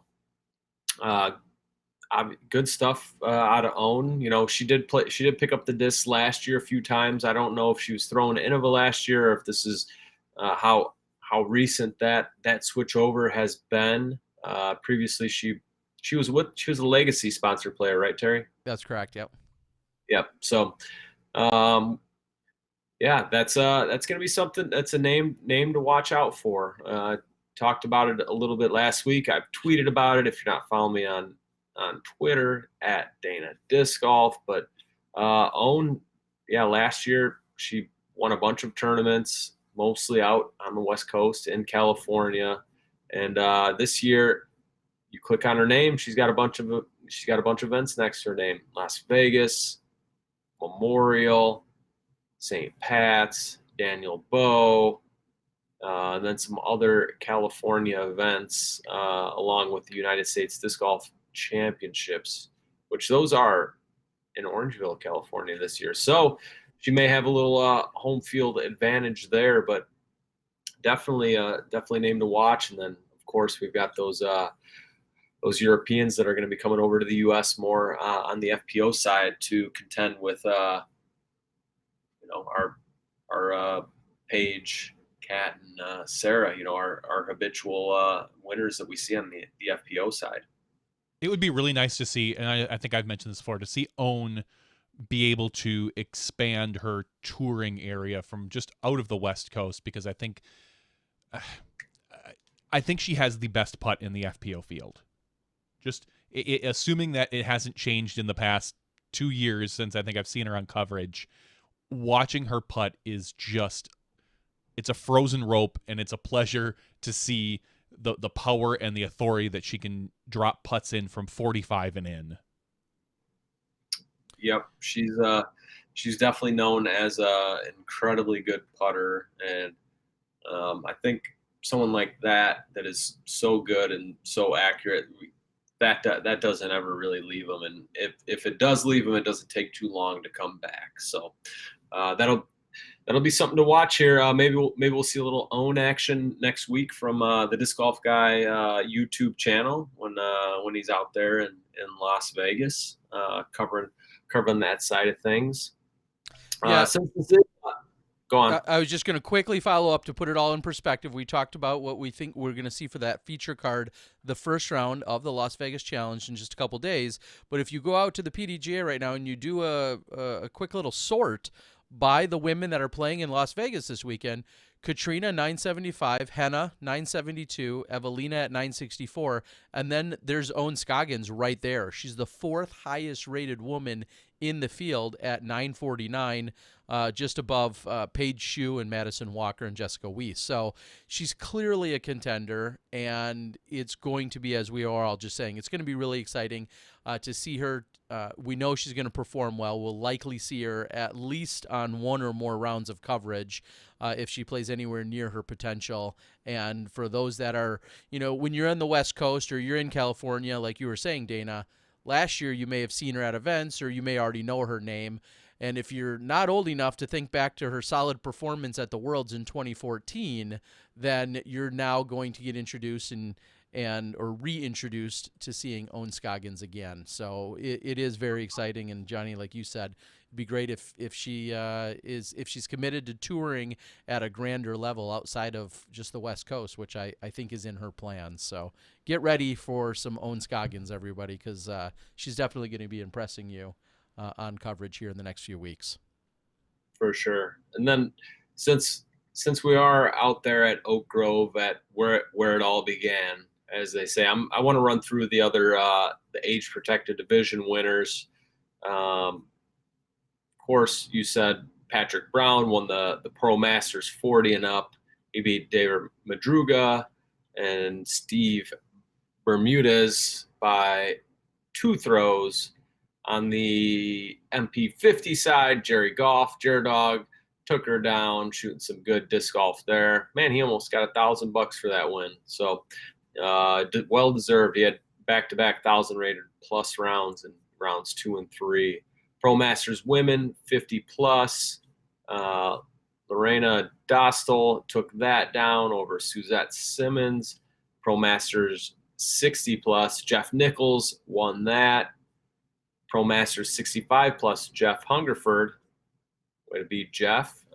Played some really solid disc golf, got the victory there. And then this is the division I really wanted to talk about, Pro Masters 70 plus. In that division, Mark Horn, who was the longtime tournament director of this event. I believe, is this John Tompkins' second year running the event? Second or third? I don't remember. I don't know if he took it over at the 40th or the 41st technically, but it's his second or third year running it. Yep. Yeah, I think Mark ran it for the first 40 years and then ultimately handed it over. And yeah, he got the victory here.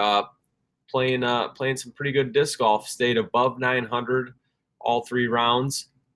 PDGA number 67 now, is Mark Horn.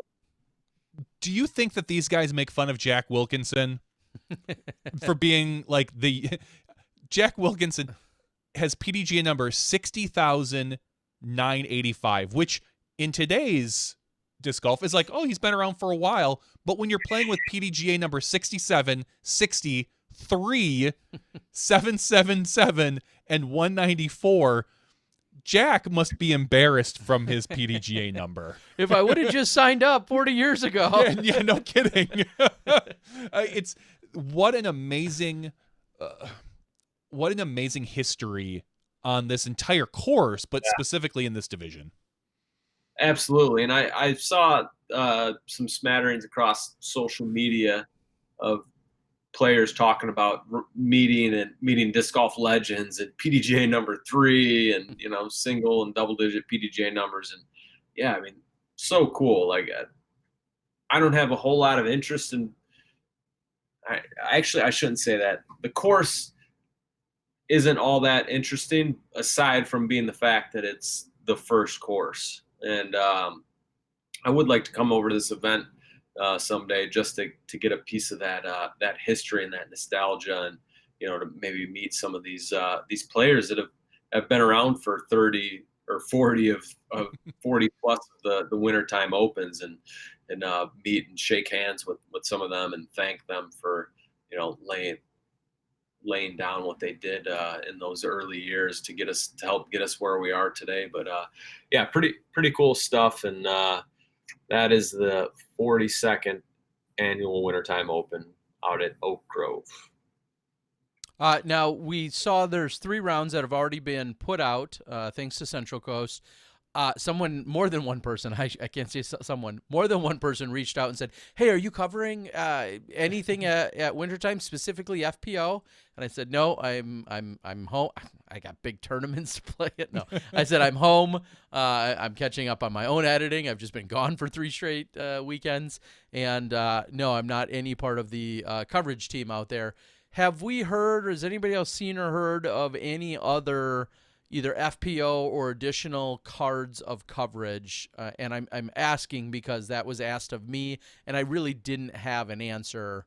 I know some crew covered, I think, at least 1 or more rounds of FPO last year, but I don't know if that was the case this year. Have you seen any of that, Dana or Johnny? Have either of you? I've not. I've been kind of out of the loop for the past 3 or 4 days. Okay. Yeah, I haven't heard anything, but one thing I did see and hear a little bit of earlier after watching the final round on the MPO side is Central Coast. I thought this was really cool. This is great. They put out a round with Finnish commentary. Yeah. So Bino and Seppo doing commentary in Finnish for that final round. And I think both round, the front and back, both had 4,000 or 5,000 views.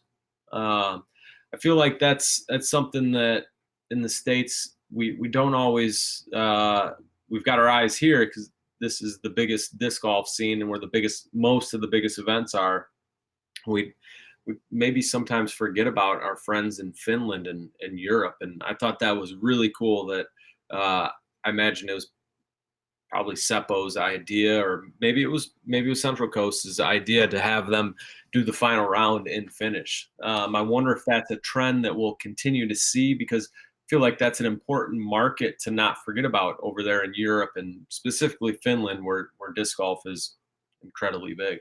Yeah, it makes me think all the way back to September of 2019, when all 3 rounds that I covered at the PCS Open, we released in English, and then also released the exact same 3 rounds in Norwegian when we had local commentators do it. Kind of makes me think of that innovative idea from September. Very innovative. I don't know if you caught any of that Norwegian commentary, Dana. I missed the Norwegian commentary and some of the PCS. I'll have to. It's queued up for research after Good. after we get done here. in Speaking Final of some of the Norwegians, real quick, Seifert and Oyvind and a number of other Norwegians are coming here. They reached out. They're already in Vegas. I know they're practicing. Their schedules are way off right now, they said, but they're going to be here for a few weeks. And so if you're interested in learning more about the PCS Open, which is this incredible event that I went to last year that Eagle McMahon was at, Avery Jenkins and others, a lot of those guys are actually here in the States. They're playing, like I said, a couple of the events, including Vegas and Memorial. It's pretty exciting to have these gentlemen that I spent so much time with and had so much fun with in Norway, and now here they are in the U.S. making I think like a full month of it. So pretty exciting to see. Nice. That's definitely one that I want to someday consider going to. Do you know the date of the PCS in 2020? It's going to be in September again. I want to say like the 17th through the 19th. They're spreading it out one round a day over 3 days. Is what they're going to be spreading it out to this year. And they're leaving that final day and that final night for this massive party again. So it will have everything it had last year and then some. Again, there's something to be said when Eagle McMahon travels over to Norway and takes home a bigger check than what the Pro Tour, and that's not a rip on the Pro Tour. It was just that big of a check that Eagle took home for a C tier in Norway. So they do a lot of things right. They give away TVs for putting competitions. They do a lot of things right over there, and then throw an incredible party or 2 or 3. So PCS Open, get there. Yeah, get there. And you know who else does things right? The Japan Open. Did you guys catch the news release that I think today? Yes. Went out. Japan Open 2021. They've got a date set. Osaka. So a little bit more information than was out there previously. There was a post that it was coming back, and it's official now. It's officially official. Japan Open 2021, I believe, May 17th through the 21st. Kind of a different thing, different vibe than the last Japan Open. Specifically, I'm looking at my phone just to make sure I get the details correct, but there's going to be 2 27-hole courses, and you'll actually play days 1 and 2, and then the third day, there's no competition. And then the competition comes back on day 4 for 18 holes and a final 9. And the reason there's no competition is because they're pairing this up with the big Japanese, let's see. I apologize that I'm looking at my phone while I do this. Festival or holiday? Yep. Disc golf will be one of the showcased sports at the 10th World Masters Games, which is the largest lifelong sports competition in the world. The 15th Japan Open will also coincide with the Mikuni Festival, a 300-year-old annual spring tradition that celebrates the city of Sake and its historic seaside property.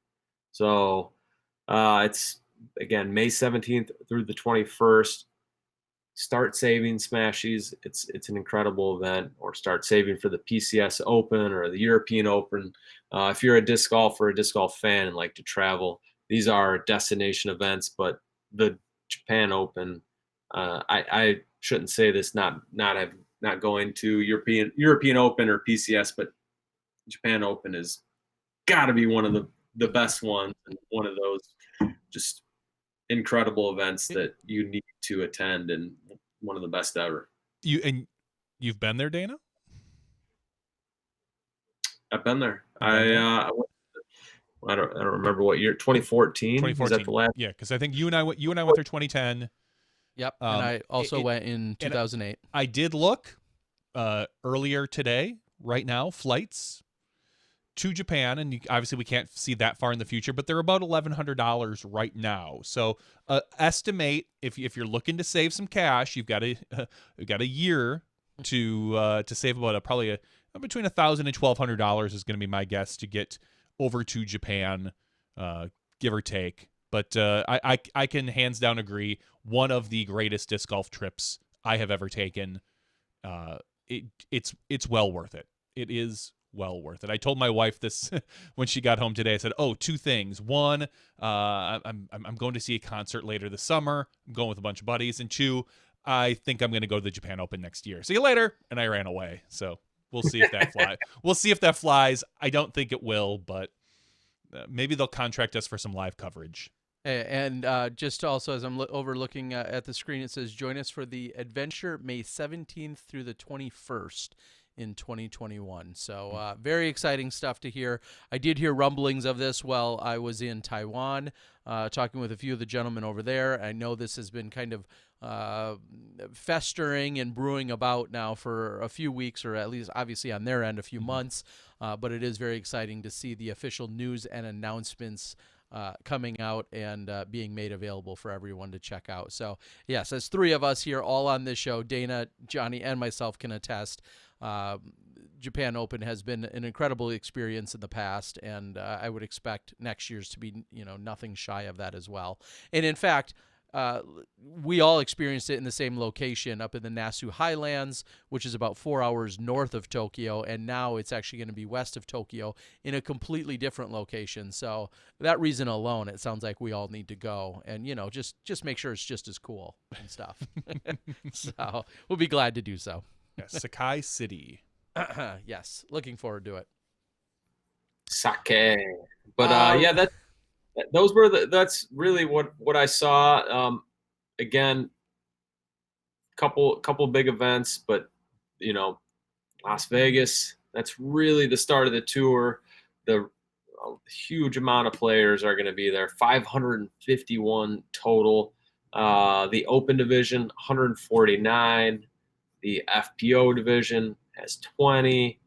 Pro Master 40, 48. So a lot of the best players in the world are going to be there. Some of them knocked the rust off this last weekend or previous weeks while they were out in warm locations, playing and prepping for the season. One thing I'm really keeping an eye on is, one, can Paul McBeth continue to stay above his rating? When is he going to play around below his rating? We've got Ricky Wysocki coming off the Lyme disease issue. Nico Locastro, he's with Westside now. AJ Risley, he hasn't played very much. If you follow him on social media, you've seen that he's been taking it easy and he's been rehabbing and trying to get back into playing shape. Chris Clemens, can he continue that end of season incredible putting and throwing that we saw from him? It's going to be a lot of fun, and that's going to set us up for some exciting live disc golf to watch at the Memorial. Definitely like to hear what Jeff's got going on there and how to watch that and follow along. Disc golf season's here, and I am excited. We can hear it in your voice, buddy. Yeah, definitely can hear it. All right, Dana. Next week, I'm going to quiz you on a few predictions for the season. So think of maybe a few players that you think are going to break out, and we'll talk about that next week. Is it too soon to say Paul McBeth will not shoot below his rating all season? Yes. I would put money against that. I would put money against that as well. What kind of odds are you giving me? We can talk about this next week. Yeah, we can talk about this next week. It is way past bedtime. My kids are getting up way too early. I'm tired. But it was worth it to stay up with you guys, to stay up with the Smashes, and also to listen to and see my good friend Jeff chat it up with y'all. You've still got the better beard. We'll see what next week brings. Shave it. Hopefully a trim. All right, Dana. Well, we appreciate all the insights and the recap here tonight. Looking forward to you rejoining more frequently here on the show, as you've been here with us the last 2 weeks, and we'll get back in the swing of things as the 2020 season rolls on, my friend. All right? T-Dog, Johnny V, smell you later. Later. Straight out of the 80s. I love it. And Dana, eat my shorts too, Dana. Yeah, cowabunga, man. I just think about how often Dana has used that sign off in person throughout the years. And with as much as I'm a big fan of, we'll say, dad jokes and terrible puns, I cannot wrap my head around that one, that comment by Dana. The smell you later? Still doesn't get me. No. What about, like, excuse me, baking powder? Like, if you're walking past somebody. I'd still go with those. Okay. Just the old Wayne's World. Yeah, either way. Well, all right, either way. Jamie Thomas, who, as we talked about earlier, is going to be helping lead the show, is out on our board. He's been chiming in. He seems very excited. I think actually he stepped away. He's in Vegas, and correct, he's going to go do some Vegasing. That sounds like a good move. I would not be sitting around listening to us right now. I would be out enjoying some time in Las Vegas before the weekend's festivities really get underway. So glad Jamie had joined us. Also, Brody Smith jumped into the chat just for a moment and said hello to everyone, and then abruptly was notified how some people would like to see a disc golf guy versus Brody one-on-one matchup, and they would pay for it on the pay-per-view. So, and Brody had very promptly stated that he's in. So, all right. I know how to set up a pay-per-view on the new Disc Golf Network. We can do that. So that would be kind of funny. Of course, we've seen Brody's progress. I have way more.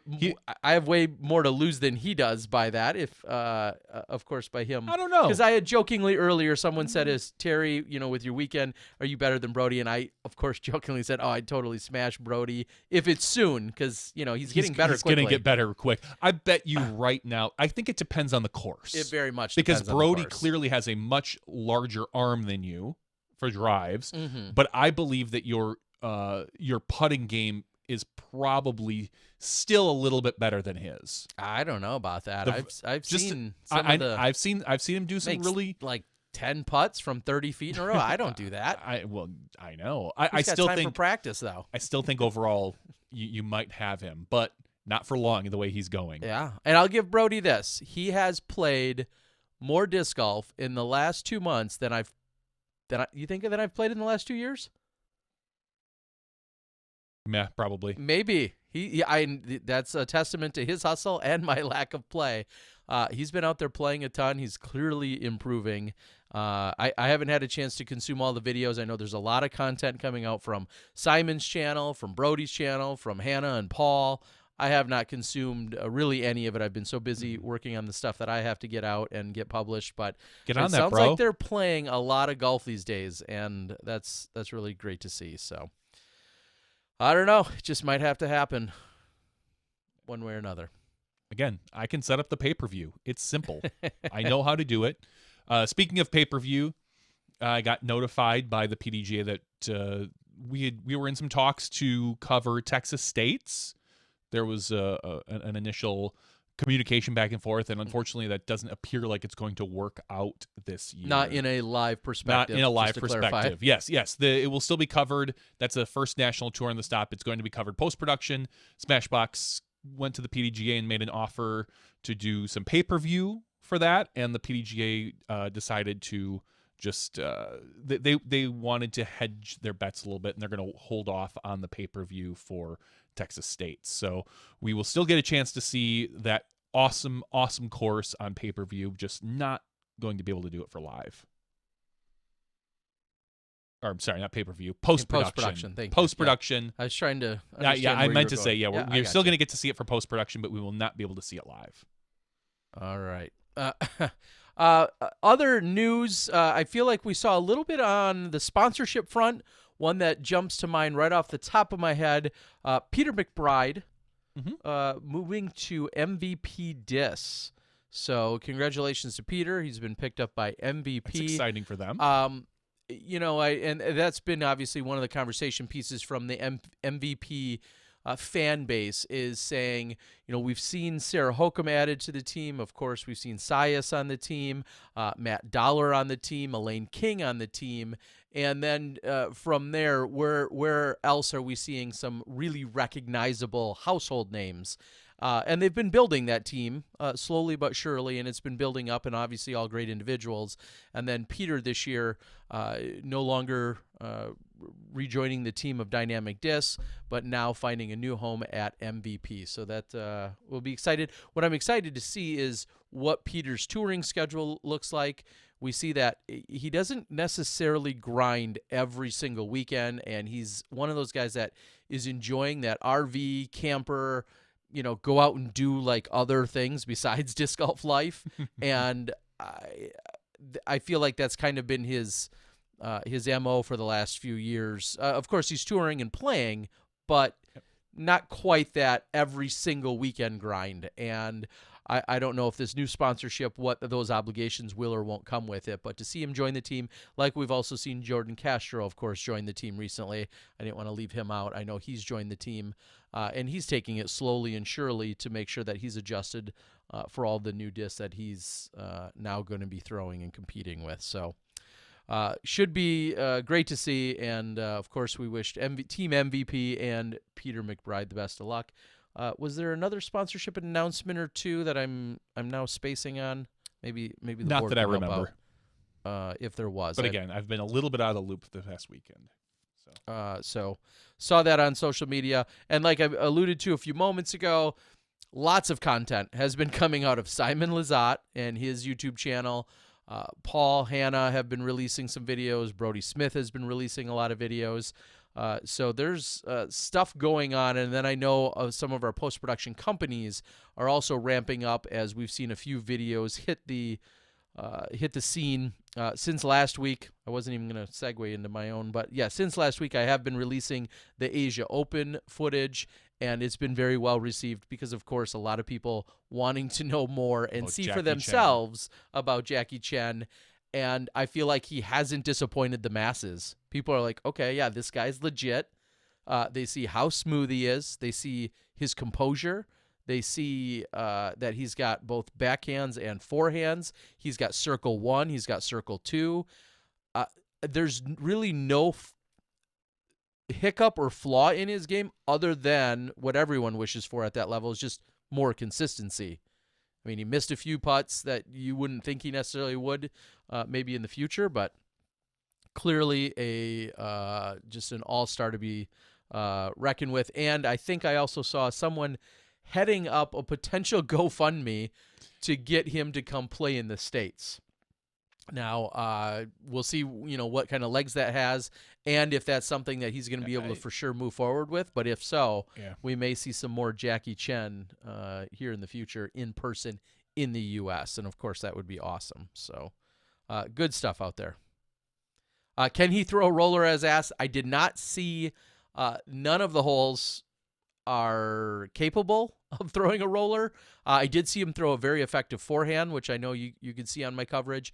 But out there with the roughness of that terrain, there's no point on any hole where you could successfully attempt a roller. No matter if you're the best roller in the world, there would be no place where you could actually have it do what it's supposed to do because of the terrain. So I'm just going to assume he can. The guy's talented. Let's put it that way.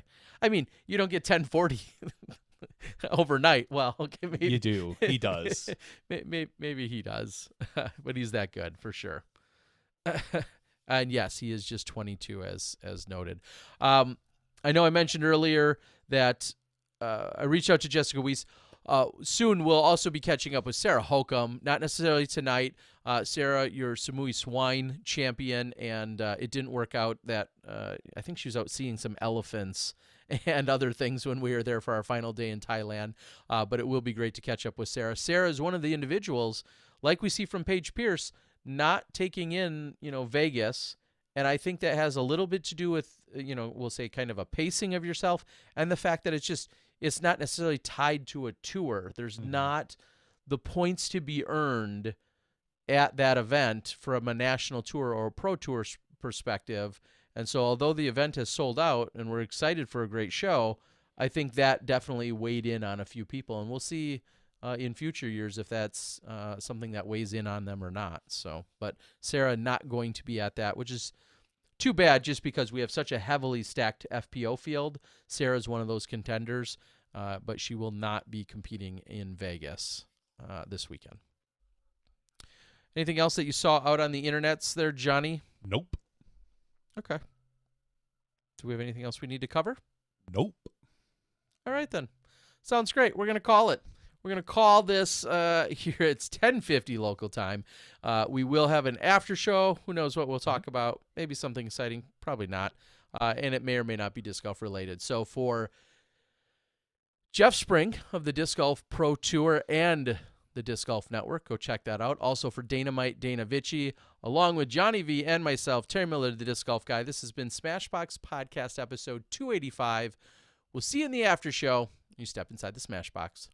Thank you to our $2 and above patrons. Your name is listed below in the credits. If you are interested in being listed as a producer in the Smashbox TV credits and supporting this and other fine podcasts, please visit patreon.com/SmashBoxxTV.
Hello, everyone, and welcome to the Smashbox TV Podcast 285 After Show. I played a round of disc golf this weekend. Must be nice. Well, so did you. Oh, yeah, okay, that's right. I got to play a brand new course, though. Okay. That I've never played before. As I mentioned in the main show, I was down in St. Augustine, Florida for my company. The company I work for, my 9-to-5 job. We did another acquisition. It was a smaller office, so I got a bunch of work done on Friday and Saturday. I had Sunday all to myself. I woke up in the morning, and it was gorgeous. It was mid-70s, perfectly blue skies, like a great Florida day. And I knew the rain was going to come in later in the day. Going to wreck that Daytoner. And so I grabbed UDisc. I looked for the nearest app. This is not a paid advertisement for UDisc, although we would accept. For the nearest course. And it was a course called Elkton. It was a 25-hole course, I believe it was. Okay. Yeah, a little bit odd. They had a front 12 and then a back 13 or possibly 14 because there was the final hole, there was a basket but no tee. So they said sometimes it counts, sometimes I don't know. It was a funny thing. So I walked up and warmed up for a little bit, got to play with some older gentlemen. I got some guy named Don who was 70, and he was maybe the smoothest 70-year-old thrower I have ever personally seen. Just very straight, pretty powerful, putting it out there, probably a good 250 on a line. It was great to watch. Bill, his buddy, who was I think just a little bit younger than him, a gentleman by the name of Tom, who I think joined their card as well, because I ended up hopping on hole 3 because the course is a little bit confusing. The signage isn't great. The course was fun, very flat, few trees, and then later in the round, a gentleman by the name of Bo joined us. But I was I was really fun to get out and play a round of golf in some gorgeous weather on top of that. Just as we were finishing, some clouds were rolling in, the same storm that delayed the Daytona 500, as I was joking about. But, and I took 2 discs on my trip with me. I took a TI Undertaker and my Deputy for putting.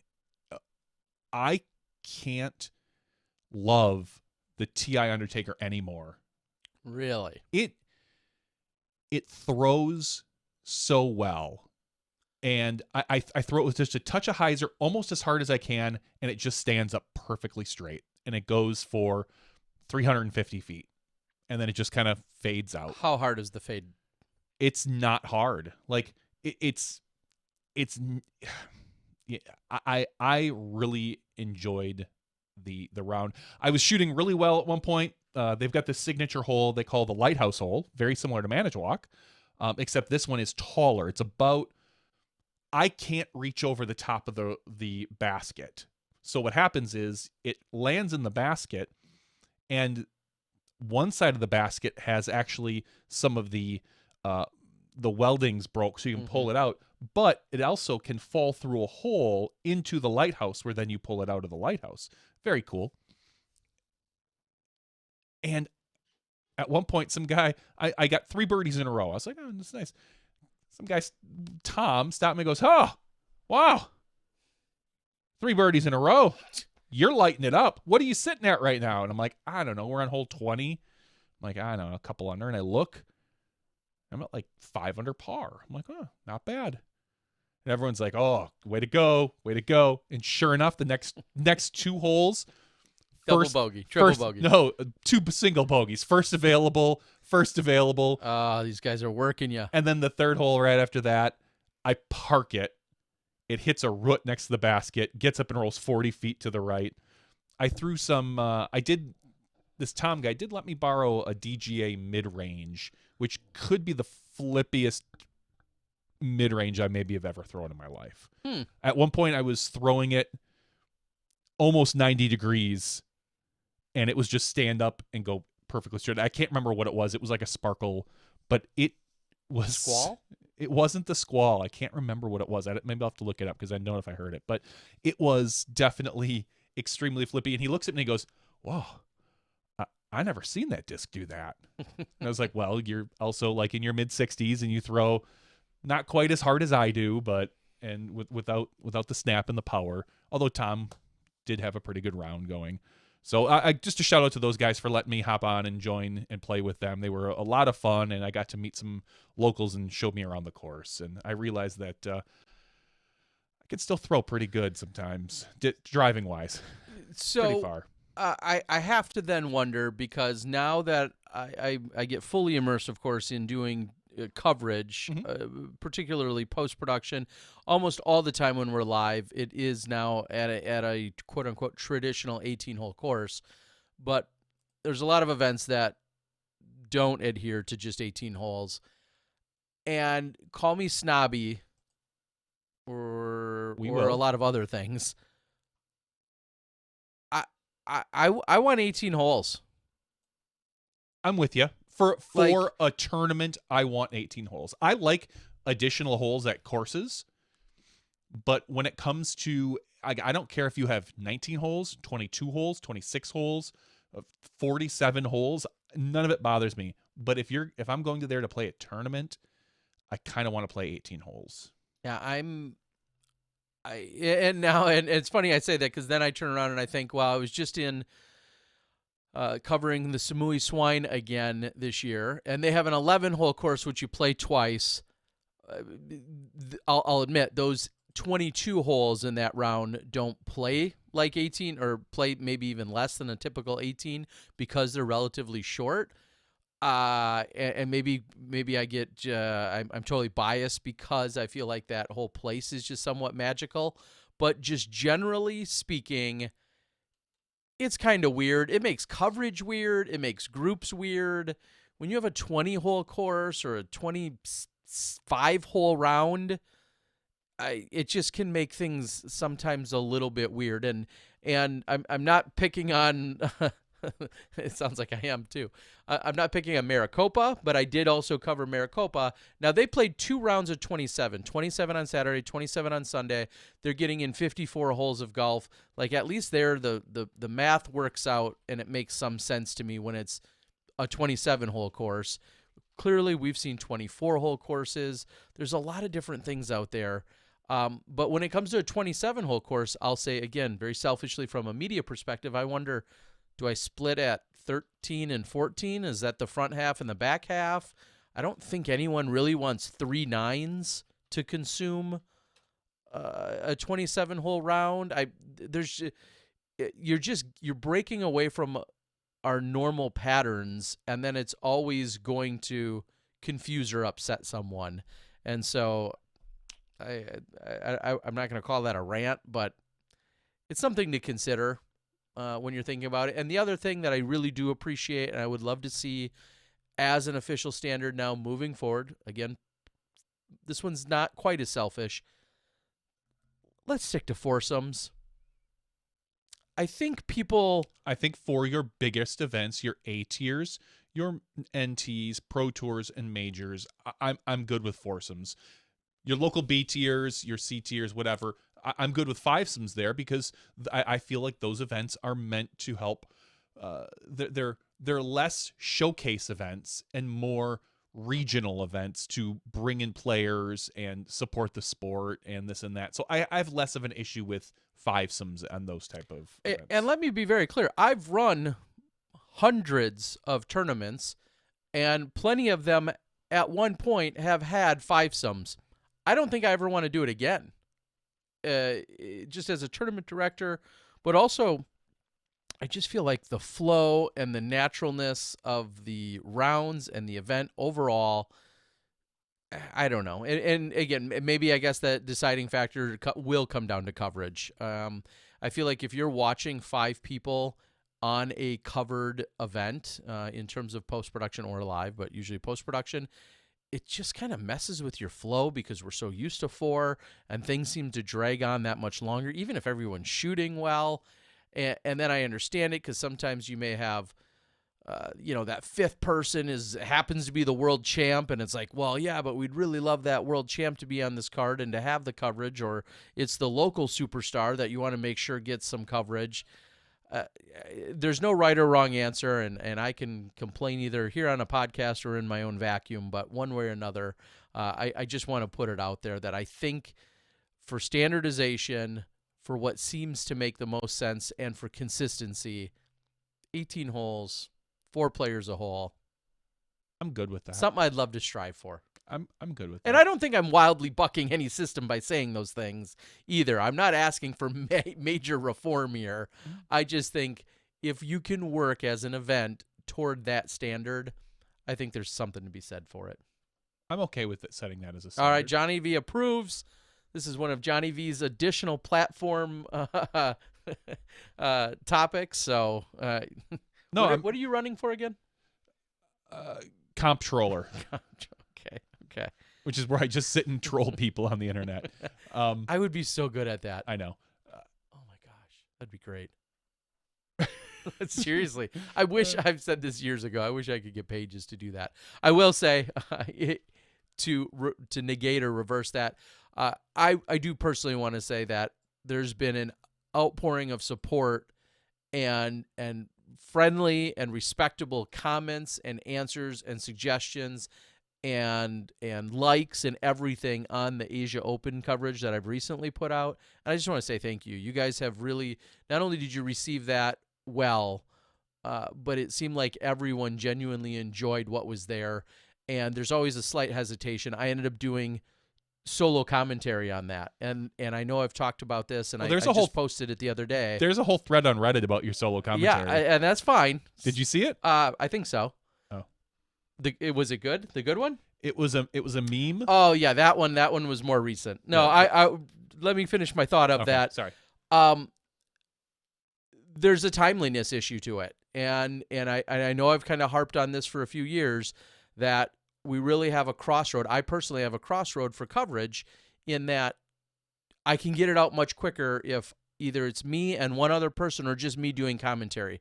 Like literally days or even weeks quicker if I just knock it out that way. And that keeps it more fresh, more relevant, and gets it out that much quicker, as opposed to waiting for someone else's schedule and then having to redo the video itself to then match it up and then re-encode it and then put it back out. I understand there's pros and cons to both. I also would love to hear from the best players in the world who were on the actual card. I think that's great. But sometimes in terms of timeliness, it may make more sense just to get it out on my own. So, but everyone seemed to be very gracious, and it was well received. Now, today, so someone complimented me, said that they enjoyed it. Today, it looks like there was a new meme that came out on Reddit, so I appreciate all of the... This is actually a really old meme. Oh, wow, but, okay. But it's Meme updated with Terry. It's an anime with someone in it with the butterfly. I don't know the original thing of it, but more or less saying, Terry says that it's hinting that you say the term dance floor as opposed to putting green quite a bit. Sure. Like, oh, they made it to the dance floor. And somebody says, you know, nobody was really ripping on you. It was just kind of like, yeah, a lot of people say that because this particular person said Terry's commentary got me through the off season, and then posted that funny meme about you using the term dance floor. And I reached out and said, hey, haha, this is funny. I said, but if you ever have suggestions, if you've noticed Terry using the same phrases too much, you know, politely reach out to him. He's very open to things like that, you know, as long as they're not jerks. Yeah. So, and then I think someone went on to say that I did not invent that term. I absolutely did not. In fact, that's a shout out personally, and people are saying that it came from other sports or other commentators. Personally, I learned it from my good travel buddy, Johnny Rumble. He's the guy that's traveled internationally with me for the last year and a half. And I distinctly recall back to rounds dating 10, maybe 20 years ago of playing. And anytime someone got past, this is very local to some of you, got past the tree line on hole 16 at Dretska, I recall Johnny Rumble referring that to the long pin, not the super long, but the original pin. Long. Yeah. People referring to that as getting on the dance floor, like you were somewhere on the putting green or within a makeable range of the basket. That was a term he used probably 20 years ago. Guys, I'm old. 20 years ago. And I occasionally interject that into either solo or co-commentated rounds. I certainly do not want to be known for saying it way too often, like any particular saying, but it is something that I've said in the commentated rounds that I've done recently. So, and nobody really there's cares. a lot worse or dumber things I could be saying repeatedly. And you do. That's for sure. And you do, trust me. So, yeah, someone it's also, great. and speaking to your point on that, someone within one or two posts of the Asia Open round said, I have a little background in Japanese, and it is likely pronounced Manabu as opposed to Manabu. Manabu. Okay. I appreciate that. I absolutely will take that constructive criticism and feedback. And from there on out, I was pretty good. I think with maybe 98% accuracy, referred to him as Manabu instead of Manabu. So if you don't think I can't learn or take feedback, you're wrong. I absolutely will, especially if I'm making mistakes. I would like to be corrected on them. And like anything, there's a polite way to do that. I prefer the non-polite way personally. Or you could be a jerk. Yeah, you could do that too. I'm good at that. Oh, Nick says my favorite word is ultimately. I don't think so. I got a lot of crutch words. Ultimately, I don't think is one of them. Well, maybe you would know better than I would if you're saying that. I very well could say that quite a bit. Someone did ask on the board a moment ago, though, why would it take weeks for co-commentators? Oh, gosh. Can I? Because I'm sick of hearing him complain. I was just going to explain why it can happen. No, this goes right to conversations I've had with some professional players. A professional player will reach out to me and say, hey, I got this great idea. Can we do X, Y, and Z? And I will be like, I would love to do X, Y, or Z with you, but are you reliable? Will you follow up with me? Can you provide me with everything you need? Because it is it's almost a meme at this point, how unreliable some of our professional players can be. And whether that's just a lifestyle they lead, it's very difficult sometimes to get our pros to be able to sit down for 2 to 3 hours to commentate on 2 or 3 or 4 rounds because they have other things they are doing, even if they agree. And I get to listen to Terry when he says, "Hey, I'm working with local pro Johnny V, but he just absolutely will not make time for me."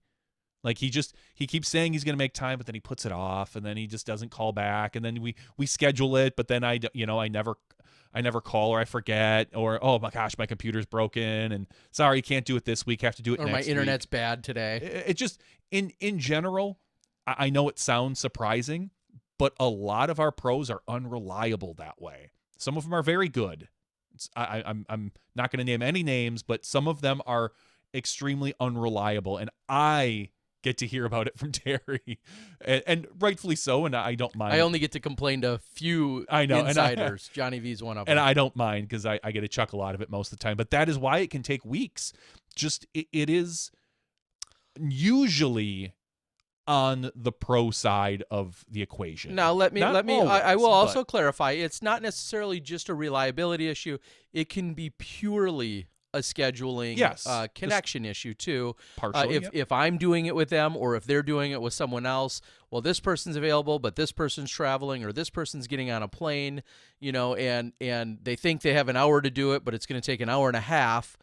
And so it becomes a scheduling issue. So I'm not fully displacing all blame on all other people by any means. Just a majority. Sarah Holcomb graciously said she would like to do something. We kind of agreed to something the other day, and then my schedule got all out of whack with the recent car catalytic converter theft I had, and so that blew off an entire morning where I thought Sarah and I were going to knock out commentary. I'm 100% at blame for that. So. It can be really difficult, and really one of the big challenges is with how much I travel and cover a lot of events, some bigger, some smaller. If I'm getting out of town right away, say on a Sunday night or a Monday morning, and the edit isn't even ready yet until a Monday night or a Tuesday because I had to travel back and I had real life family, kids, things. Sometimes that delays it a day or two right off the bat, and then by that time, the pro that was going to commentate is practicing for the next event, and they have a million other things going on. So those are some of the reasons why it can be, if it's not a dedicated next day effort that's done on site, then everything is up in the air at that point. That's why it can be very challenging. Which is why I kind of made a point of talking to Jeff about saying, especially for Central Coast, filming the women, and then having all afternoon and night to edit, then being able to grab the FPO field in the morning to get them to do commentary is so vital, because that opens up that commentary for a lot more women on top of that, because no longer do you have to worry. Just play pretend that Paige Pierce shoots poorly and she has to tee off even earlier than she did, but she had planned to do commentary for you. Yeah. Yeah. And you don't have to wait that extra until noon when they finish and then do the commentary. So it's another hour till 1, then re-render it till 2, and then upload it. So it's not your next day coverage isn't getting out until 4 to 5 o'clock next day, which at that point is setting you way back. Yeah. And that's going to be the exact situation we'll be faced with at Vegas in just a few days. I'm hoping that my edits go as quickly as possible so that I could realistically, it looks like I'm going to probably have Madison Walker and guest join, hopefully by that 8 or 9 o'clock at latest on that evening, in hoping that they're going to be able to see a rough edit by then so that I can stay up those extra couple hours and get it fully, put out that night. Is really the, knock on wood, hopeful plan, because otherwise they play at 8 a.m. the next day. And like you said, that pushes everything back. If this goes well with the Pro Tour, do you see other events? Do you see like the National Tour changing to that? And to be fair, this can't work at every Pro Tour event even, because it only works if the two divisions are in the same field. Yeah, on the same course. On the or same course, pool, so that, so to speak. yeah, the same pool. Yeah, I don't know that we'll necessarily see this. This has a lot of upsides specifically for live broadcasting, but at events where they're not necessarily live broadcast, we'll throw out a Beaver State Fling, for instance. Seems to help out with post-production, too. Will it be advantageous enough for some of those events? That's a good question. Or will this be some form of a differentiator that we're seeing between the National Tour and the Pro Tour? And maybe the National Tour will say, you know what, we've had our schedule, and we're not about to adopt this new concept just yet. Maybe we're going to wait a year and see how it plays out on the Pro Tour side. I don't expect really them tough to switch it up this year. Yeah, it's really tough to say, but it will be interesting because, again, we're throwing this idea up against the wall, and if it sticks and it makes the most sense, then, yeah, I would think you'll see other events eventually adopt it. Or it could be a colossal failure, and every other event's like, haha, you guys were idiots. And See, I can't see it being – I can't find a way for it to be a colossal failure for the post-production crew. Just – I mean, they have a different workflow. There's not really much that can get in the way, assuming that they can just film the card. Obviously, for us, it's a different situation having to cut things in and out. But it to me, I mean, everything about it makes sense right now, assuming that the FPO fields don't get too big, because right now – we see on average 25 to 30 FPO players sign up for a national tour. If that starts bumping up to 45 to 50, then you're going to start seeing a problem. Yeah, and there's a we lot obviously of factors. would love to have that, but and who knows how weather will ultimately factor into things. I mean, which is something you can never really fully account for, but that may throw a different wrench in the mix for when weather is a problem. There's a lot of things, and at one point, if they're going to be the final rounds and potentially some of the players that take the longest to get through the round at any given event or situation, might we be faced with some kind of darkness? I mean, there's a lot of things that we just don't know. We don't know what we don't know, I think is a good phrase there, but we'll see. Yeah, I'm excited. Going back to some of the other conversations regarding the coverage and such, some people are asking about payments and whatnot.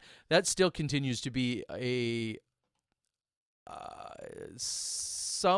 don't want to say a growing pain. Some of the unknowns that we're finding in disc golf coverage, people like Nate and Germ, I believe are directly compensated. I believe Jomez compensates a number of the commentators. I don't know if they're all compensated, and I certainly don't know how much that is if they are. I did have a conversation with Madison Walker and with relating to the Vegas event, and we talked about if they are compensated, then whose responsibility is that? And you think about, again, let's think about dynamics here just for a moment. You have, we'll say, the Las Vegas Challenge presented by Innova, which does not have competing manufacturers in the coverage, but does the Las Vegas Challenge or Innova care about which commentators are then presenting the commentary, so to speak, or providing the commentary is a better phrase? Does it make sense that Madison Walker, who's an Innova-sponsored player, is on the commentary, but then what about we'll use Paige Pierce as an example, who's not there, but we'll use her as an example. What if Madison and Paige were the team and Paige clearly a Discraft-sponsored player? Does somebody care about that?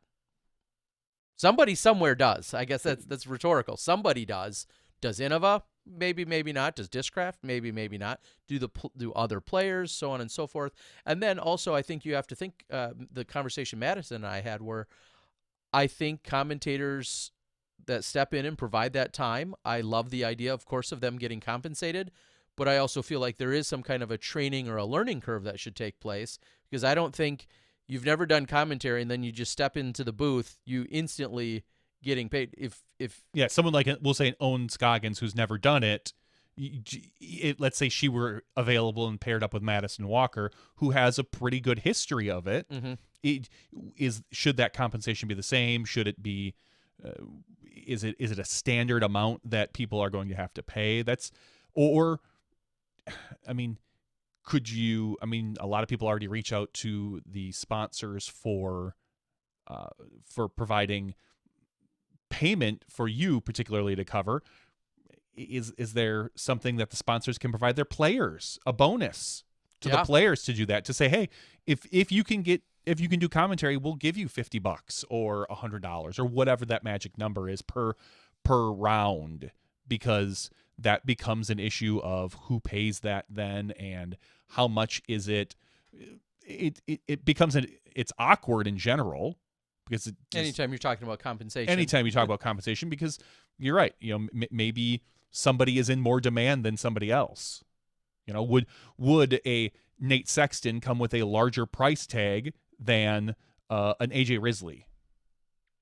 Yeah, there's a whole world of things that our sport is starting to dip their toes into, and it's going to be interesting. Well, and I think some of the players are recognizing that there's such a great value in being on commentary, because people are payment enough? Yeah, and people are getting to know these players and hopefully liking them more. That if someone does commentary and they're really well received, they're well spoken, and they're doing a great job, they will likely see a direct result in their Tour Series disc or any other merchandise that they're then offering. And we've seen some of these players, I think of Madison Walker again specifically, who's created a Patreon account as a way of also helping to generate revenue for herself. So when she does commentary on a Disc Golf Guy production or on a Central Coast production or Joe Mez or wherever, she can then also put that on her Patreon account as a way for her to then, I'll say directly, get compensated for what she's doing in that case as well. So really the long not so long short version of all of this is that we're still in a little bit of the wild west of the unknowns, and we're all trying to learn and grow and work our ways through it. If we were dealing with real budgets, dare I say, real film industry budgets, things like this I think would be less of a concern. But right now, everyone is trying to figure out their time and their energy and their effort, and then the direct compensation that correlates to it. And that's one of the things that you and I have talked about with Smashbox. You know, things like when we get commentators, that we do want to pay them. We want to make sure that, you know, we're not just, you know, that you know, we're not asking for things for free from people. I don't, not that I don't like to owe people favors, but it just, it works out better for everybody if everything's above board and you can say, hey, would you like to come commentate? We're going to give you $2 million. Yeah. Or which is what I gave Robert McCall. I don't know if you got no, I mean, that's what he deserves. Well, and then I'll follow that up and say, then as soon as you're paying someone, clearly you feel like there's certain obligations because you're doing a job. If I say, hey, commentary starts at 10 a.m. tomorrow, and you're paying them, outside of any crazy extenuating circumstances, you would expect them to be there at 10 o'clock and ready to go. So, you know, there's a level of professionalism. Not 10:02, McCall. Yeah, you get docked one of your $2 million when you're 2 minutes late. But there's a level of professionalism that then should go along with that compensation. There's a lot of things that factor into it. And then to follow that one point up, let's regress to what I was just talking about. Should I expect to pay someone more when it's a 5-some and it's 22 holes versus a 4-some of 18 holes? Yeah, because that could be an extra half hour to 45 minutes per round of commentating. I would say no personally, but that's... I don't got that kind of dough. Yeah. So this is why things like commentators, Patreon accounts can be so helpful. This is why even things like the producers of the content, people like my Patreon account or Patreon accounts like myself, could be helpful. Those might kind of, I don't want to say bandage, that's not the word, fill in some of these holes and gaps when it's awkward or it's unknown what's going to happen, but I can confidently say, hey, I would like to compensate you guys with this because I had a little extra Patreon support or whatever. This is a really funny thing because I might mess up the name, Dust Moray. He was a commentator for esports. I've been following him on Twitter recently, and I believe he which was it Call of Duty, I believe it was, Dust. He does commentating for that. So some of this stuff I'm sure he would have a really great insight into as far as the growing of their sport in esports as opposed to the growing of disc golf. What do you pay commentators who were probably relatively good players? Maybe not the tip top, but people who know the game inside and out, because especially for an esport, you really have to. I mean, you have to, for something like that, you have to know the maps and the players and the weapons and what. I don't even know all the things that go into that particular esport. But I'm sorry, it's CS:GO. So that not Call of Duty. It's a different first person shooter. Not an advertised plug for CS:GO. Not an advertised plug for CS:GO. Which I have no idea what that is, but well, thank you. I'm glad at least he then understands, as he was saying, that this is some of the trials and tribulations that that he said. He said this sounds like early esports and Counter-Strike, by the way, CS:GO. Okay. Counter-Strike. But we're not alone. Let's put it that way. There's all sorts. It doesn't of mean things. we're not lonely. All right, well, I think we've beat that to death, but those are, as always, we may trail off a little bit, but those are some of the inner and outer workings that we deal with, whether it's post-production, live production.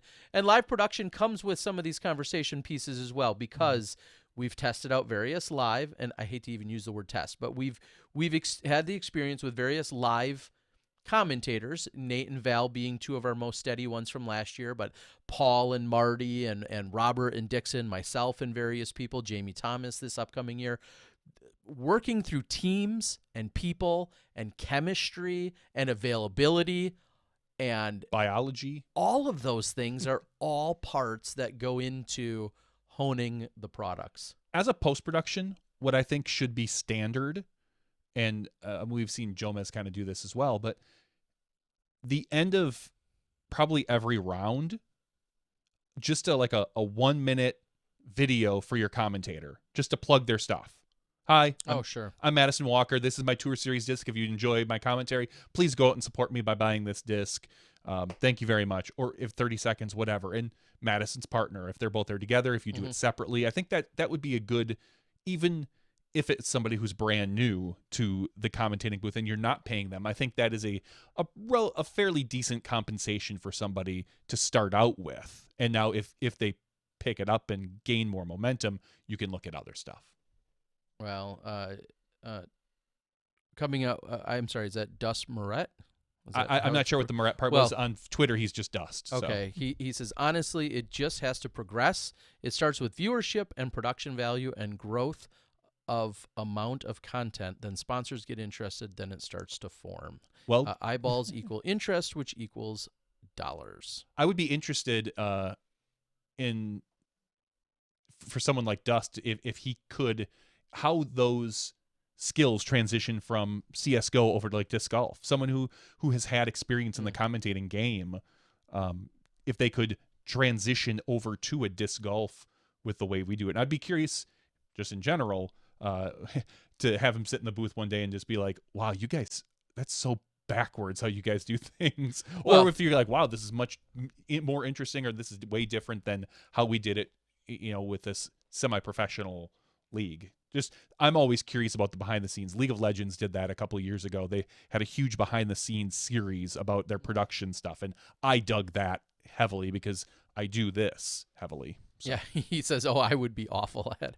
Well, and that you very well could be, or you could be great. I mean, you have experience with that, so it might just be a matter of learning the players, learning their techniques, learning their methodologies, and I've thought about that as well, thinking when I finally leave could disc you golf, step into Counter-Strike? I don't know. I don't think I could step into esports, but I do think about other activities or sports potentially. I think of other niche sports specifically. I think, could I go cover spike ball? Could I go cover bags or cornhole or whatever it may officially be called on the Pro Tour? Like some of those other sports that I'm not intimately involved with, but I think about some of the great sports broadcasters that cover literally dozens of sports. Yeah, they cover most sports. They're relatively knowledgeable, and they know enough about every sport. They're good at their craft, and they work with awesome people who can feed a lot of information to their ear. They know how that process works. So that's a big part of it. Huh. Let's give something away, Terry Miller. Yeah, let's do it. Besides our if you would like to be dignity eligible, and respect, our complaints, our wow. problems. Yeah, we can give away something else. We can give away something else. We'll give away something physical here. Okay. If you'd like to be eligible for our weekly Patreon giveaway, you can go to patreon.com/SmashBoxxTV and give as little as $1 a month. So, that's what, $12 a year? What can you buy for 12? You could buy, it's one disc. One disc. Yeah. And you can help support Johnny and Terry doing what we need to do.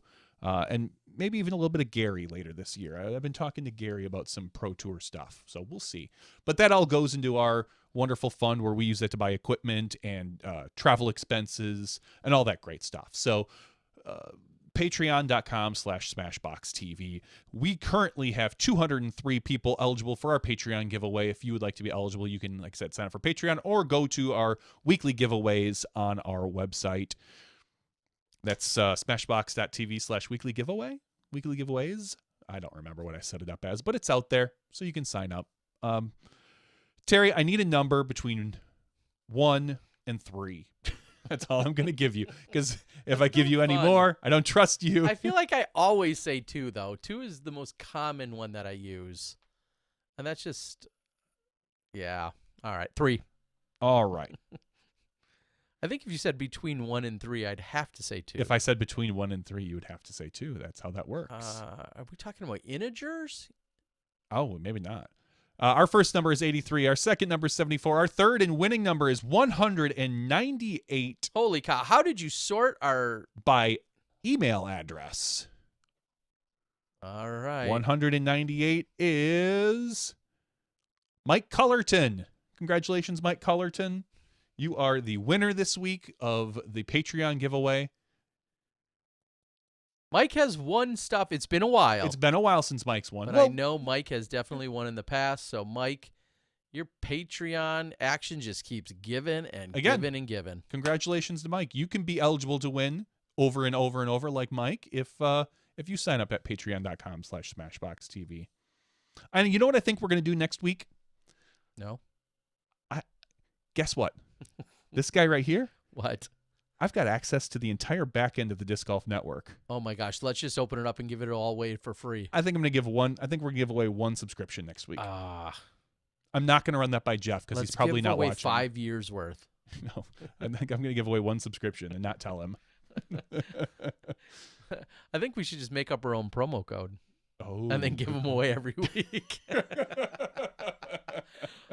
Jeff's not listening, right, No, Jeff? he's not. If he is, then we're in trouble. But no. That sounds like a good idea. Next week, I will be coming to you. I'm not sure if I'm going to yet be in Arizona or in Vegas. We'll see how kind of things shake out over the last couple days as the event wraps up and then everything transitions down to down to Phoenix. But one way or another, I will be joining you remotely for next week's action. Looking forward to that. All right, some conversation on the board. Disc Golf Nerd, what'd you miss? You missed it all, buddy, but we're glad you're here. Thank you for all the contributions that you provide. Seems like you've been out sightseeing and taking in some beautiful parts of the great Northwest by checking your Instagram feed from what I've seen out there. And yes, someone also talking about that we're seeing the Wintertime Open with huge amounts of views, which is very exciting. What a great battle that unfolded. Of course, go check them out from our friends over at Central Coast Disc Golf, getting at it with the action. And as Dana alluded to or mentioned earlier, also final round provided in Finnish, which I do love the idea when it's available to have some knowledgeable golfers step in and provide it in another language. As they did out there, so it makes perfect sense. You should corner the pig Latin market. Yeah. Who do you know that's fluent that could actually provide? Do you know anyone? No. Should we go with the suggestion that came in from the board? Probably. It's probably better than our suggestions. No. People have said this quite a bit, that there should be some kind of a contest or something for people then to do commentary. And my question or the follow-up to that is, because conceptually I like the idea. I like the idea of putting out a clip that's 90 seconds long. And then anyone that wants to can download that clip. They can do commentary on it and provide it. First of all, that's a lot of work to watch it, but that's fine. But here's the problem. I use the term problem loosely. Let's say they're great. They're amazing. Will that necessarily translate into a better product because it's not a quote-unquote household name? And what I mean by that is I feel like you could have two of the greatest, we'll call them random commentators in the world partner up and give you amazing commentary for 18 holes of golf, and then you could take two commentators that might be good or may not, but have household names, but are household names, and people are like, oh my God, they're so amazing. You're right in that aspect, but here's the other thing I'll say about your plan about like a 90-second clip. 90-second clip can easily be scripted. You can't really script a 30-minute broadcast. Oh well, I'm not. I'm talking about post not here. A broadcast, but a post-production. Okay, yep. You can't really script that because most of our pros, while they kind of know what happened, they will sit down and talk about it as it happens.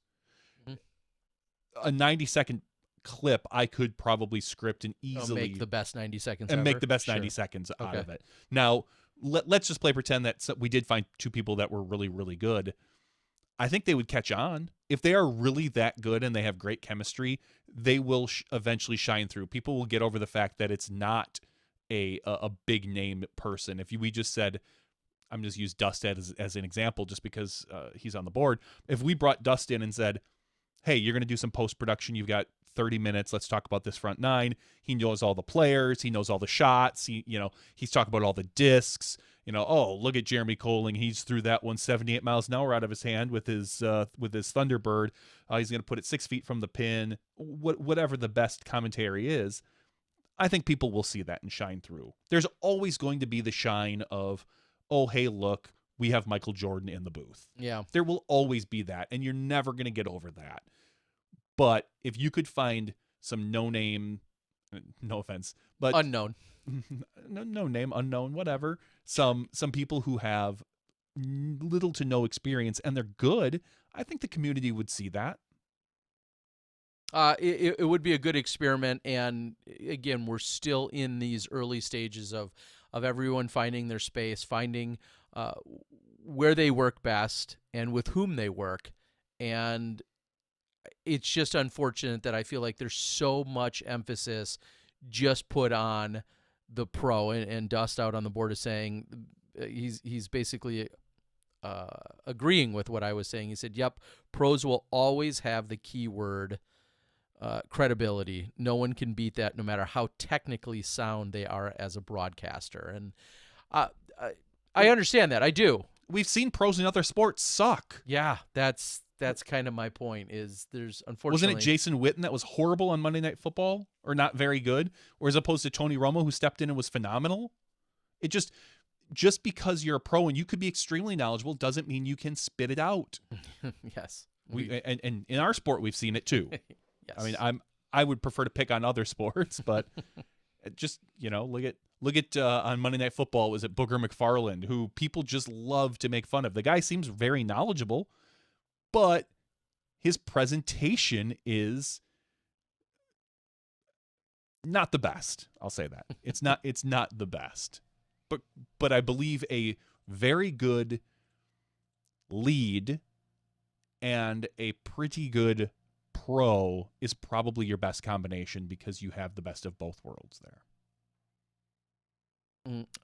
And Dust also says they can suck, but it will get more leeway is the point. And I agree with John. I just meant the random fan gives them more benefit of the doubt. Yeah, that's absolutely true. Yeah, I don't need to elaborate on what I've heard. And I just fully don't understand sometimes when I see who does get the leeway, and it's like, oh, okay, well, you've thrown a good shot or two, and you've got a decent rating, therefore you can say some really dumb stuff. Okay, we'll go with that. We say dumb things every week, Terry. That too, and we don't have good ratings, so I think we have some pretty good ratings. All right, Johnny, do you have any other topics? Did you see any movies on the plane? Did you watch or download anything on the plane? I went with Wi-Fi. I bought Wi-Fi. Wow, you are a baller. Well, when you're on the work dollar, you do the work thing. Wow. And must be nice. So I did not watch any movies on the plane. I noticed on the way there, the movie selection was very poor. Mm-hmm. Who would you fly with? Delta. Oh. It was Delta. Comfort. Normally rated great Comfort for Plus. their entertainment. That's right. I always go with Comfort Plus when I ride Delta, so I got the extra leg room. I have decided that I will no longer be taking the window seat. It's just not a good seat for me. Because the way the plane tends to roll over on me, I get crunched on one side. Sitting next to me on the other side is inevitably somebody, and I feel like I'm crushed.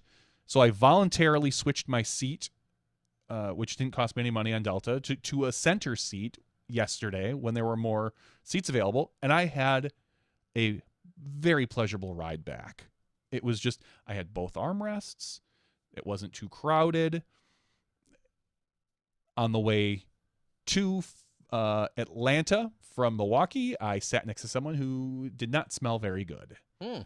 And on top of that was just a bigger person, and I am a wider person, and we were sitting on the 2-aisle seat. So it was a very uncomfortable ride for 2 hours for me. Because I always am the one that kind of tends to shy away and give the other person more room. It just wasn't, I did not enjoy that flight. So let's follow it up with something that is very much in the news. Was the video clip of the guy punching the back of the chair? Yeah, which I know this is going to sound crazy for a moment. I have not watched it. I've seen the headlines. Oh. I've seen dialogue about it and comments. I have not physically watched it, but the gist of it is he's mad that the woman in front of him is reclining her seat. Is that it? And he's continually punching the seat, yelling at her? Yeah, he's a total D-bag. Okay. The guy. And let me say this. If he asked her nicely, like, I don't have a lot of room, would you please not recline your seat? And she still reclined it, she is also a total D-bag. Okay. Because here's my thought. In general, one, no airplane seat should ever recline. Okay. Well, as much as that's my thought. And I understand that. Yeah, that's not the real world, though. Unless you're like a very high first class where it can recline way back, I get that. Okay. But I think all reclining seats should be taken out of planes in general. Okay, that's a side note. That's a side note. Okay. I am guilty of, in cramped quarters, jamming my knees into the back of a chair in front of me when someone tried to recline it. Like, I recall pushing my knees out because I remember my knees were already up on the chair and someone tried to recline. So what I did is I just pushed back because I thought, all right, well, let's just see how this works. And then they kind of jammed a little bit. So I jammed back and then they sat up. And that's how the conversation went. 0 words, a knee or so. If it came to it, I would have asked them politely, said, hey, I'm 6'6". I don't have a ton of room. Whose fault? Not their problem. Exactly. Whose fault is that? Is it my fault? Should I have bought a Comfort Plus seat or whatever on that particular flight years ago to have more room? Should I have to pay the extra $500 so I get more room? It's not her fault. Their fault. You're tall. I completely agree. I totally understand, and I see both sides. Like, then again, why should I be punished because I'm so tall? Why should I have to pay extra because I am so tall? Why? There are both you don't sides have to pay extra. You just have to be uncomfortable. I know, and I can make them. Who guarantees your comfort? I can make sure that I can make them uncomfortable too. but ultimately, both sides there were total D-bags. If that's the case, if not, it's just because my understanding is he asked her not to do it, which is why he was doing that. It wasn't just like she did it and he started punching. Sure.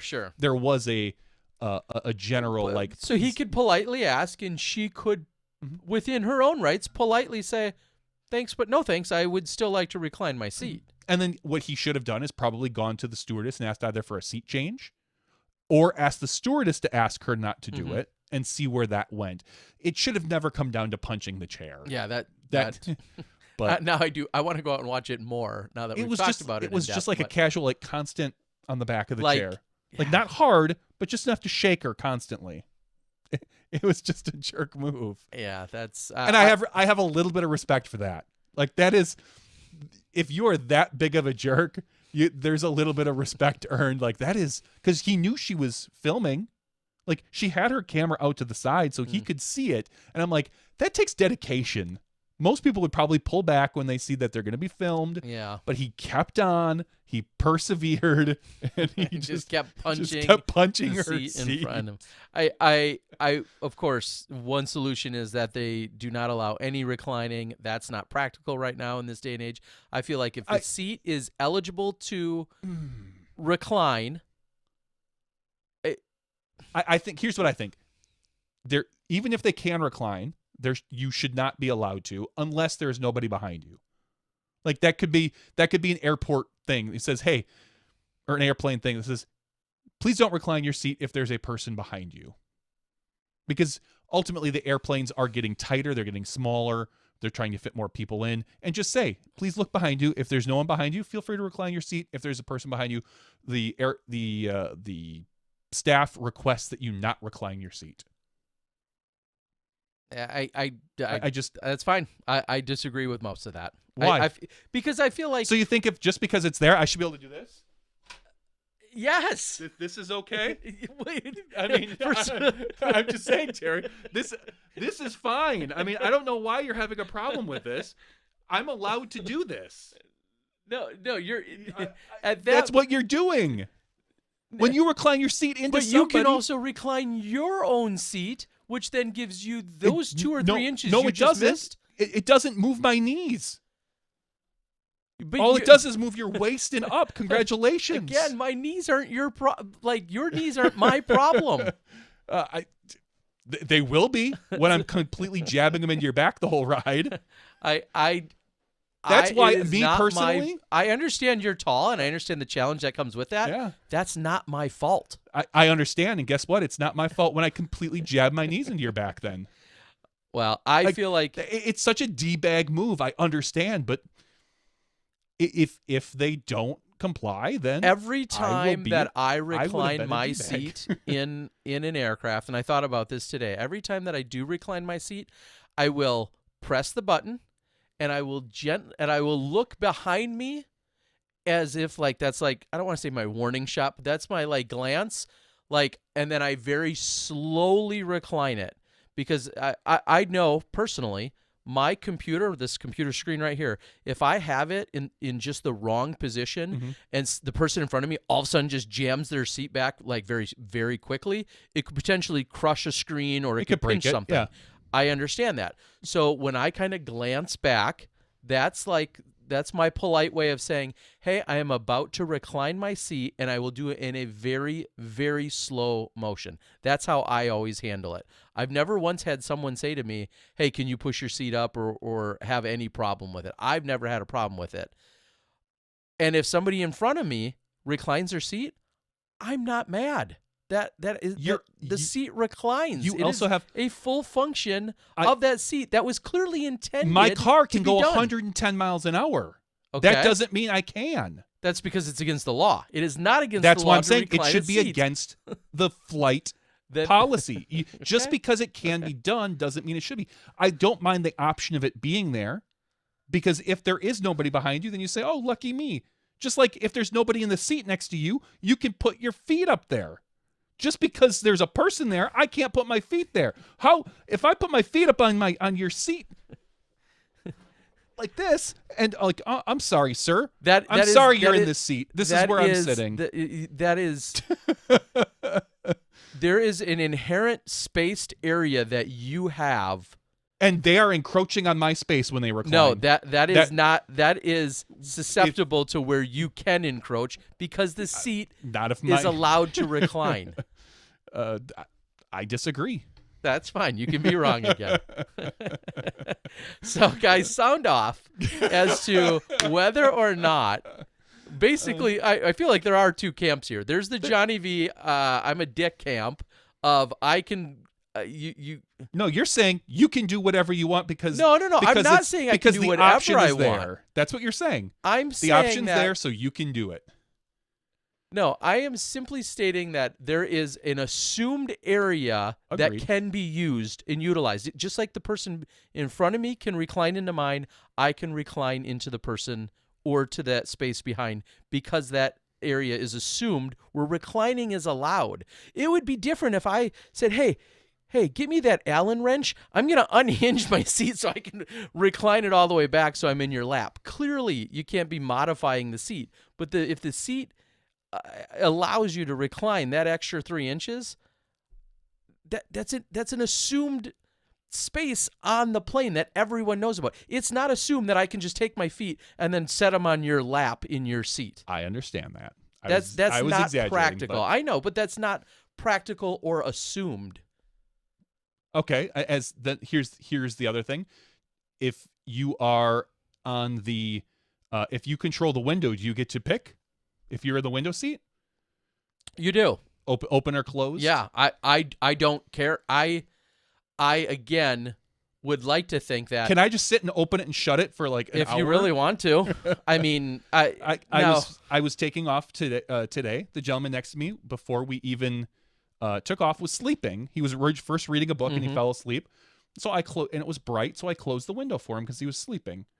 And then he woke up later and he was trying to read his book. Maybe and I he's said, scared to death and likes the light on, you jerk. And I said, would you like me to open the window so you can see better? Sure. And I said, sure. So I opened the window because it didn't matter to me either way.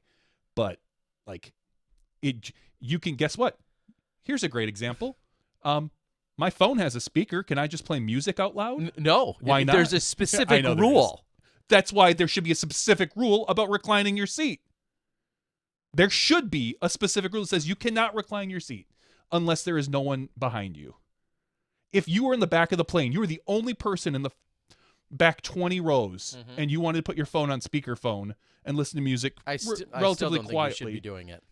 Even if nobody can hear you. I don't think so. I mean, yeah, I don't know. I mean, there's a rule that states if you're going to use anything, you should be using it with earbuds or whatever. I don't see the harm in doing that. That's what you should do. That's one of the rules that you're going to have to play by being. I agree, but I'm saying if you walk into a plane and there's nobody, because you like to take the back row regardless. Like if one of the back rows typically, Southwest, and you got back there and you're like, oh wow, this plane is totally almost empty. There's like maybe 15 people up front. They're not going to hear if I don't want my headphones on. I'm just going to put this on quietly here because no one's going to hear it.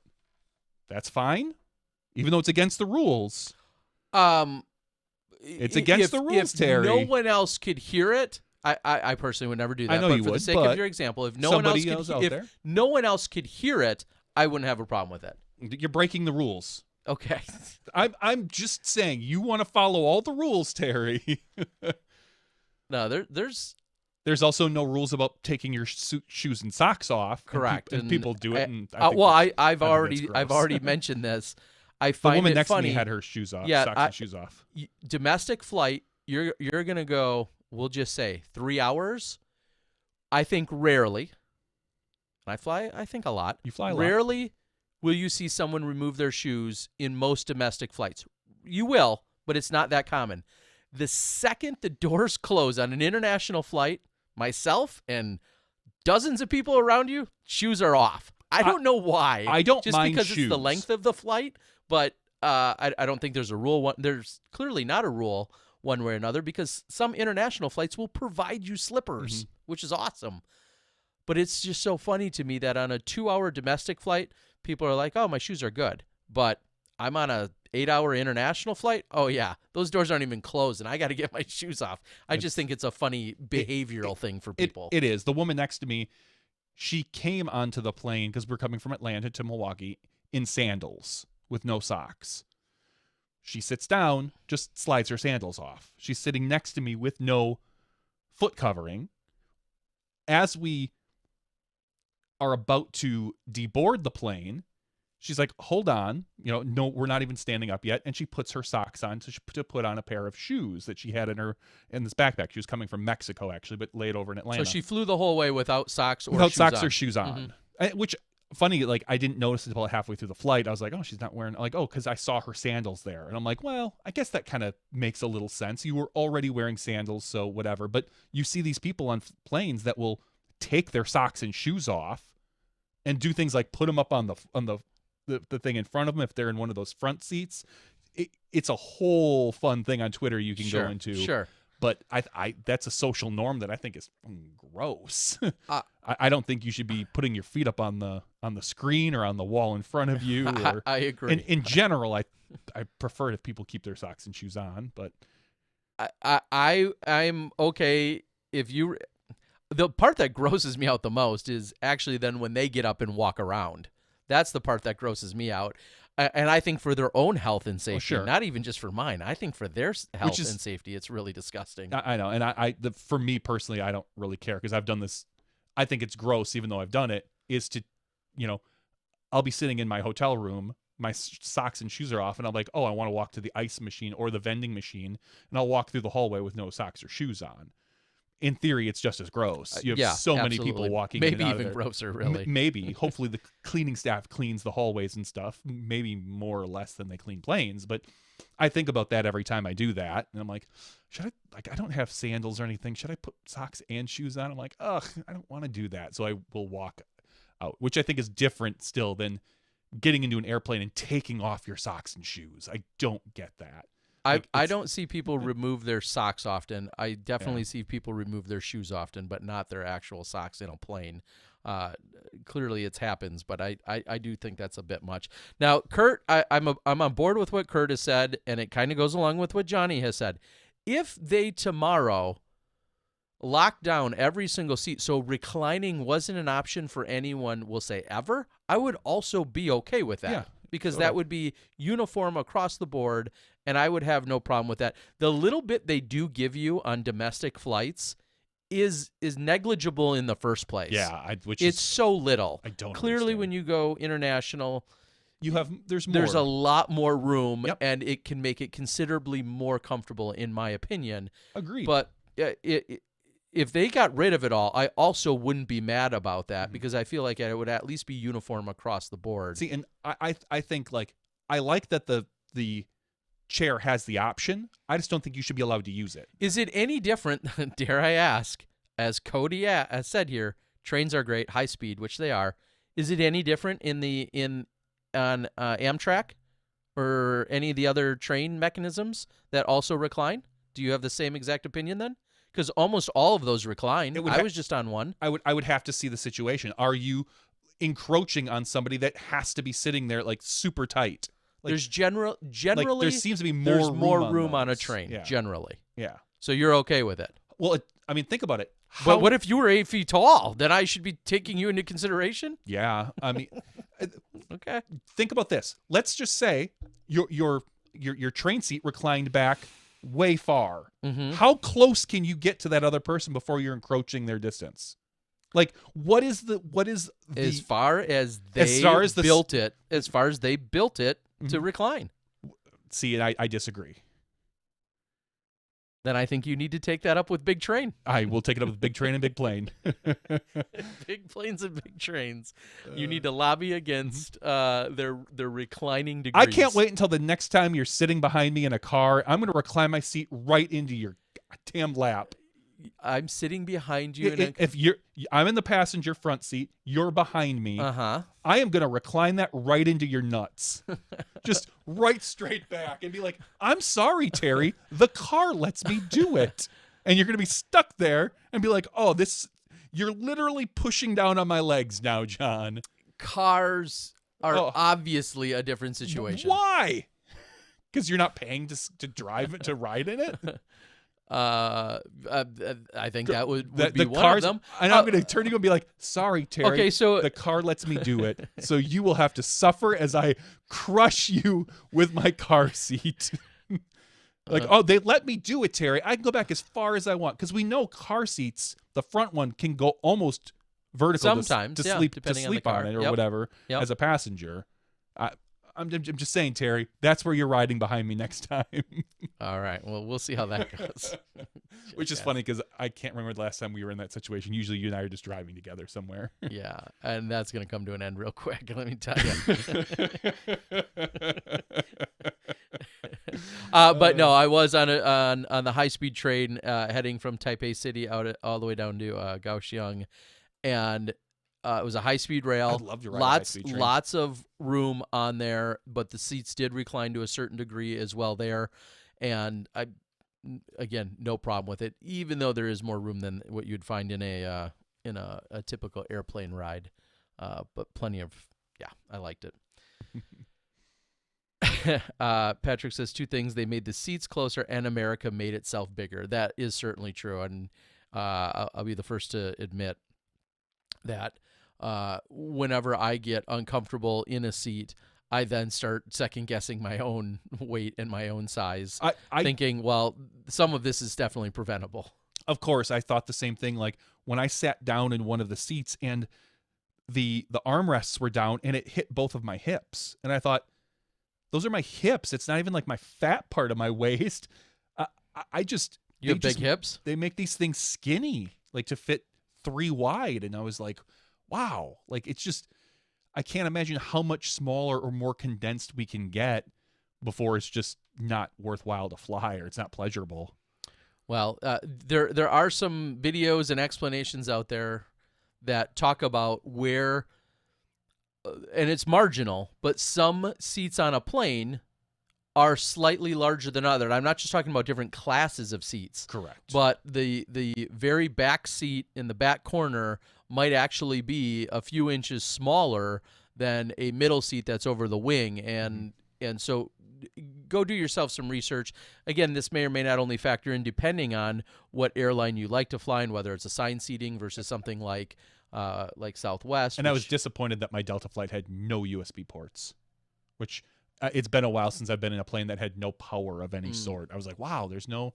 So I had to open up my laptop just a little bit, plug my phone in there because I left my power bank here with my wife. Yeah, as I continue to go the budget route of Southwest, which I do absolutely love and adore. So do I. Would like a paid advertisement from you guys or paid sponsorship, because I know you're listening, Southwest. That's the one thing that I don't think I'm going to see anytime in the near future is I don't care about the USB port. That doesn't do much for me. It Just would be the actual physical port or actual physical full plug, 120 volt, 110 volt, whatever. Of course, I would. That's love that. what I would love to see more of, but I don't think that's happening on on Southwest planes anytime soon. Probably not. So, all right. Dust asks where our studio is based. We're based out of Milwaukee, Wisconsin. Right now, we are about 8 feet underground in my basement. Yeah, basically the cold Midwest right now. Yeah, not too far. Johnny specifically lives somewhat on the south side, over not too far from the Milwaukee airport, for anyone that knows where that location is. And I'm about 25 to 30 minutes northwest of here, past, the old Miller Park. What's it even called? It's going to be called AmFam Field. Okay, American so Family. past that But by it's 15 or 20 minutes. I still think this is the last year for Miller Park. I think they have one more year in their agreement. Then it's going to be AmFam Field. I'm pretty sure. I don't think this is the first year of AmFam. Either way, Miller Park with that retractable dome thingy is one of the major landmarks, and that almost evenly splits the difference between Johnny and me. Somewhere we're both about 15 minutes from it or so. True How story. many Culvers on the way home? Depends which route I took. You could hit the one on Miller Parkway. Yeah, I could definitely go past that. That would be the first one. Then you'd get on the highway. You wouldn't really pass too many. Yeah, you wouldn't really pass another one unless you kind of went out of your way. If maybe you went up Brookfield or Blue Mound Road, you could probably pass another one. Yeah. If I went that route, and then there's one not too far from my exit. But the most direct route, you really would only pass one. Yes, but they are plentiful in this area for sure. All right, guys, we're going to call it. We've been talking planes and trains. We've been talking Culvers. Shout out to Tom McManus. I know how much you love your Culvers, buddy. It's been a lot of fun here tonight. Go ahead, sound off, though. We would love to hear from you if you're a recline or no recline kind of person, and why so. Why you're right or wrong. And how wrong Johnny V is and the kind of jerk that he is. I keep my short, pudgy legs to myself and recline when I can. So for Johnny V and myself, Terry Miller, the Disc Golf Guy, this has been a typical random after show. Thank you guys for joining us. Next week, I'll be coming to you from somewhere in the Southwest. Johnny V will be here in Milwaukee, and we'll be just a night or two prior to kicking off the Disc Golf Pro Tour at the Memorial Championships presented by Discraft. We're super excited to do so as the Pro Tour opens yet another season. We'll see you guys next time when you step inside the Smash Box.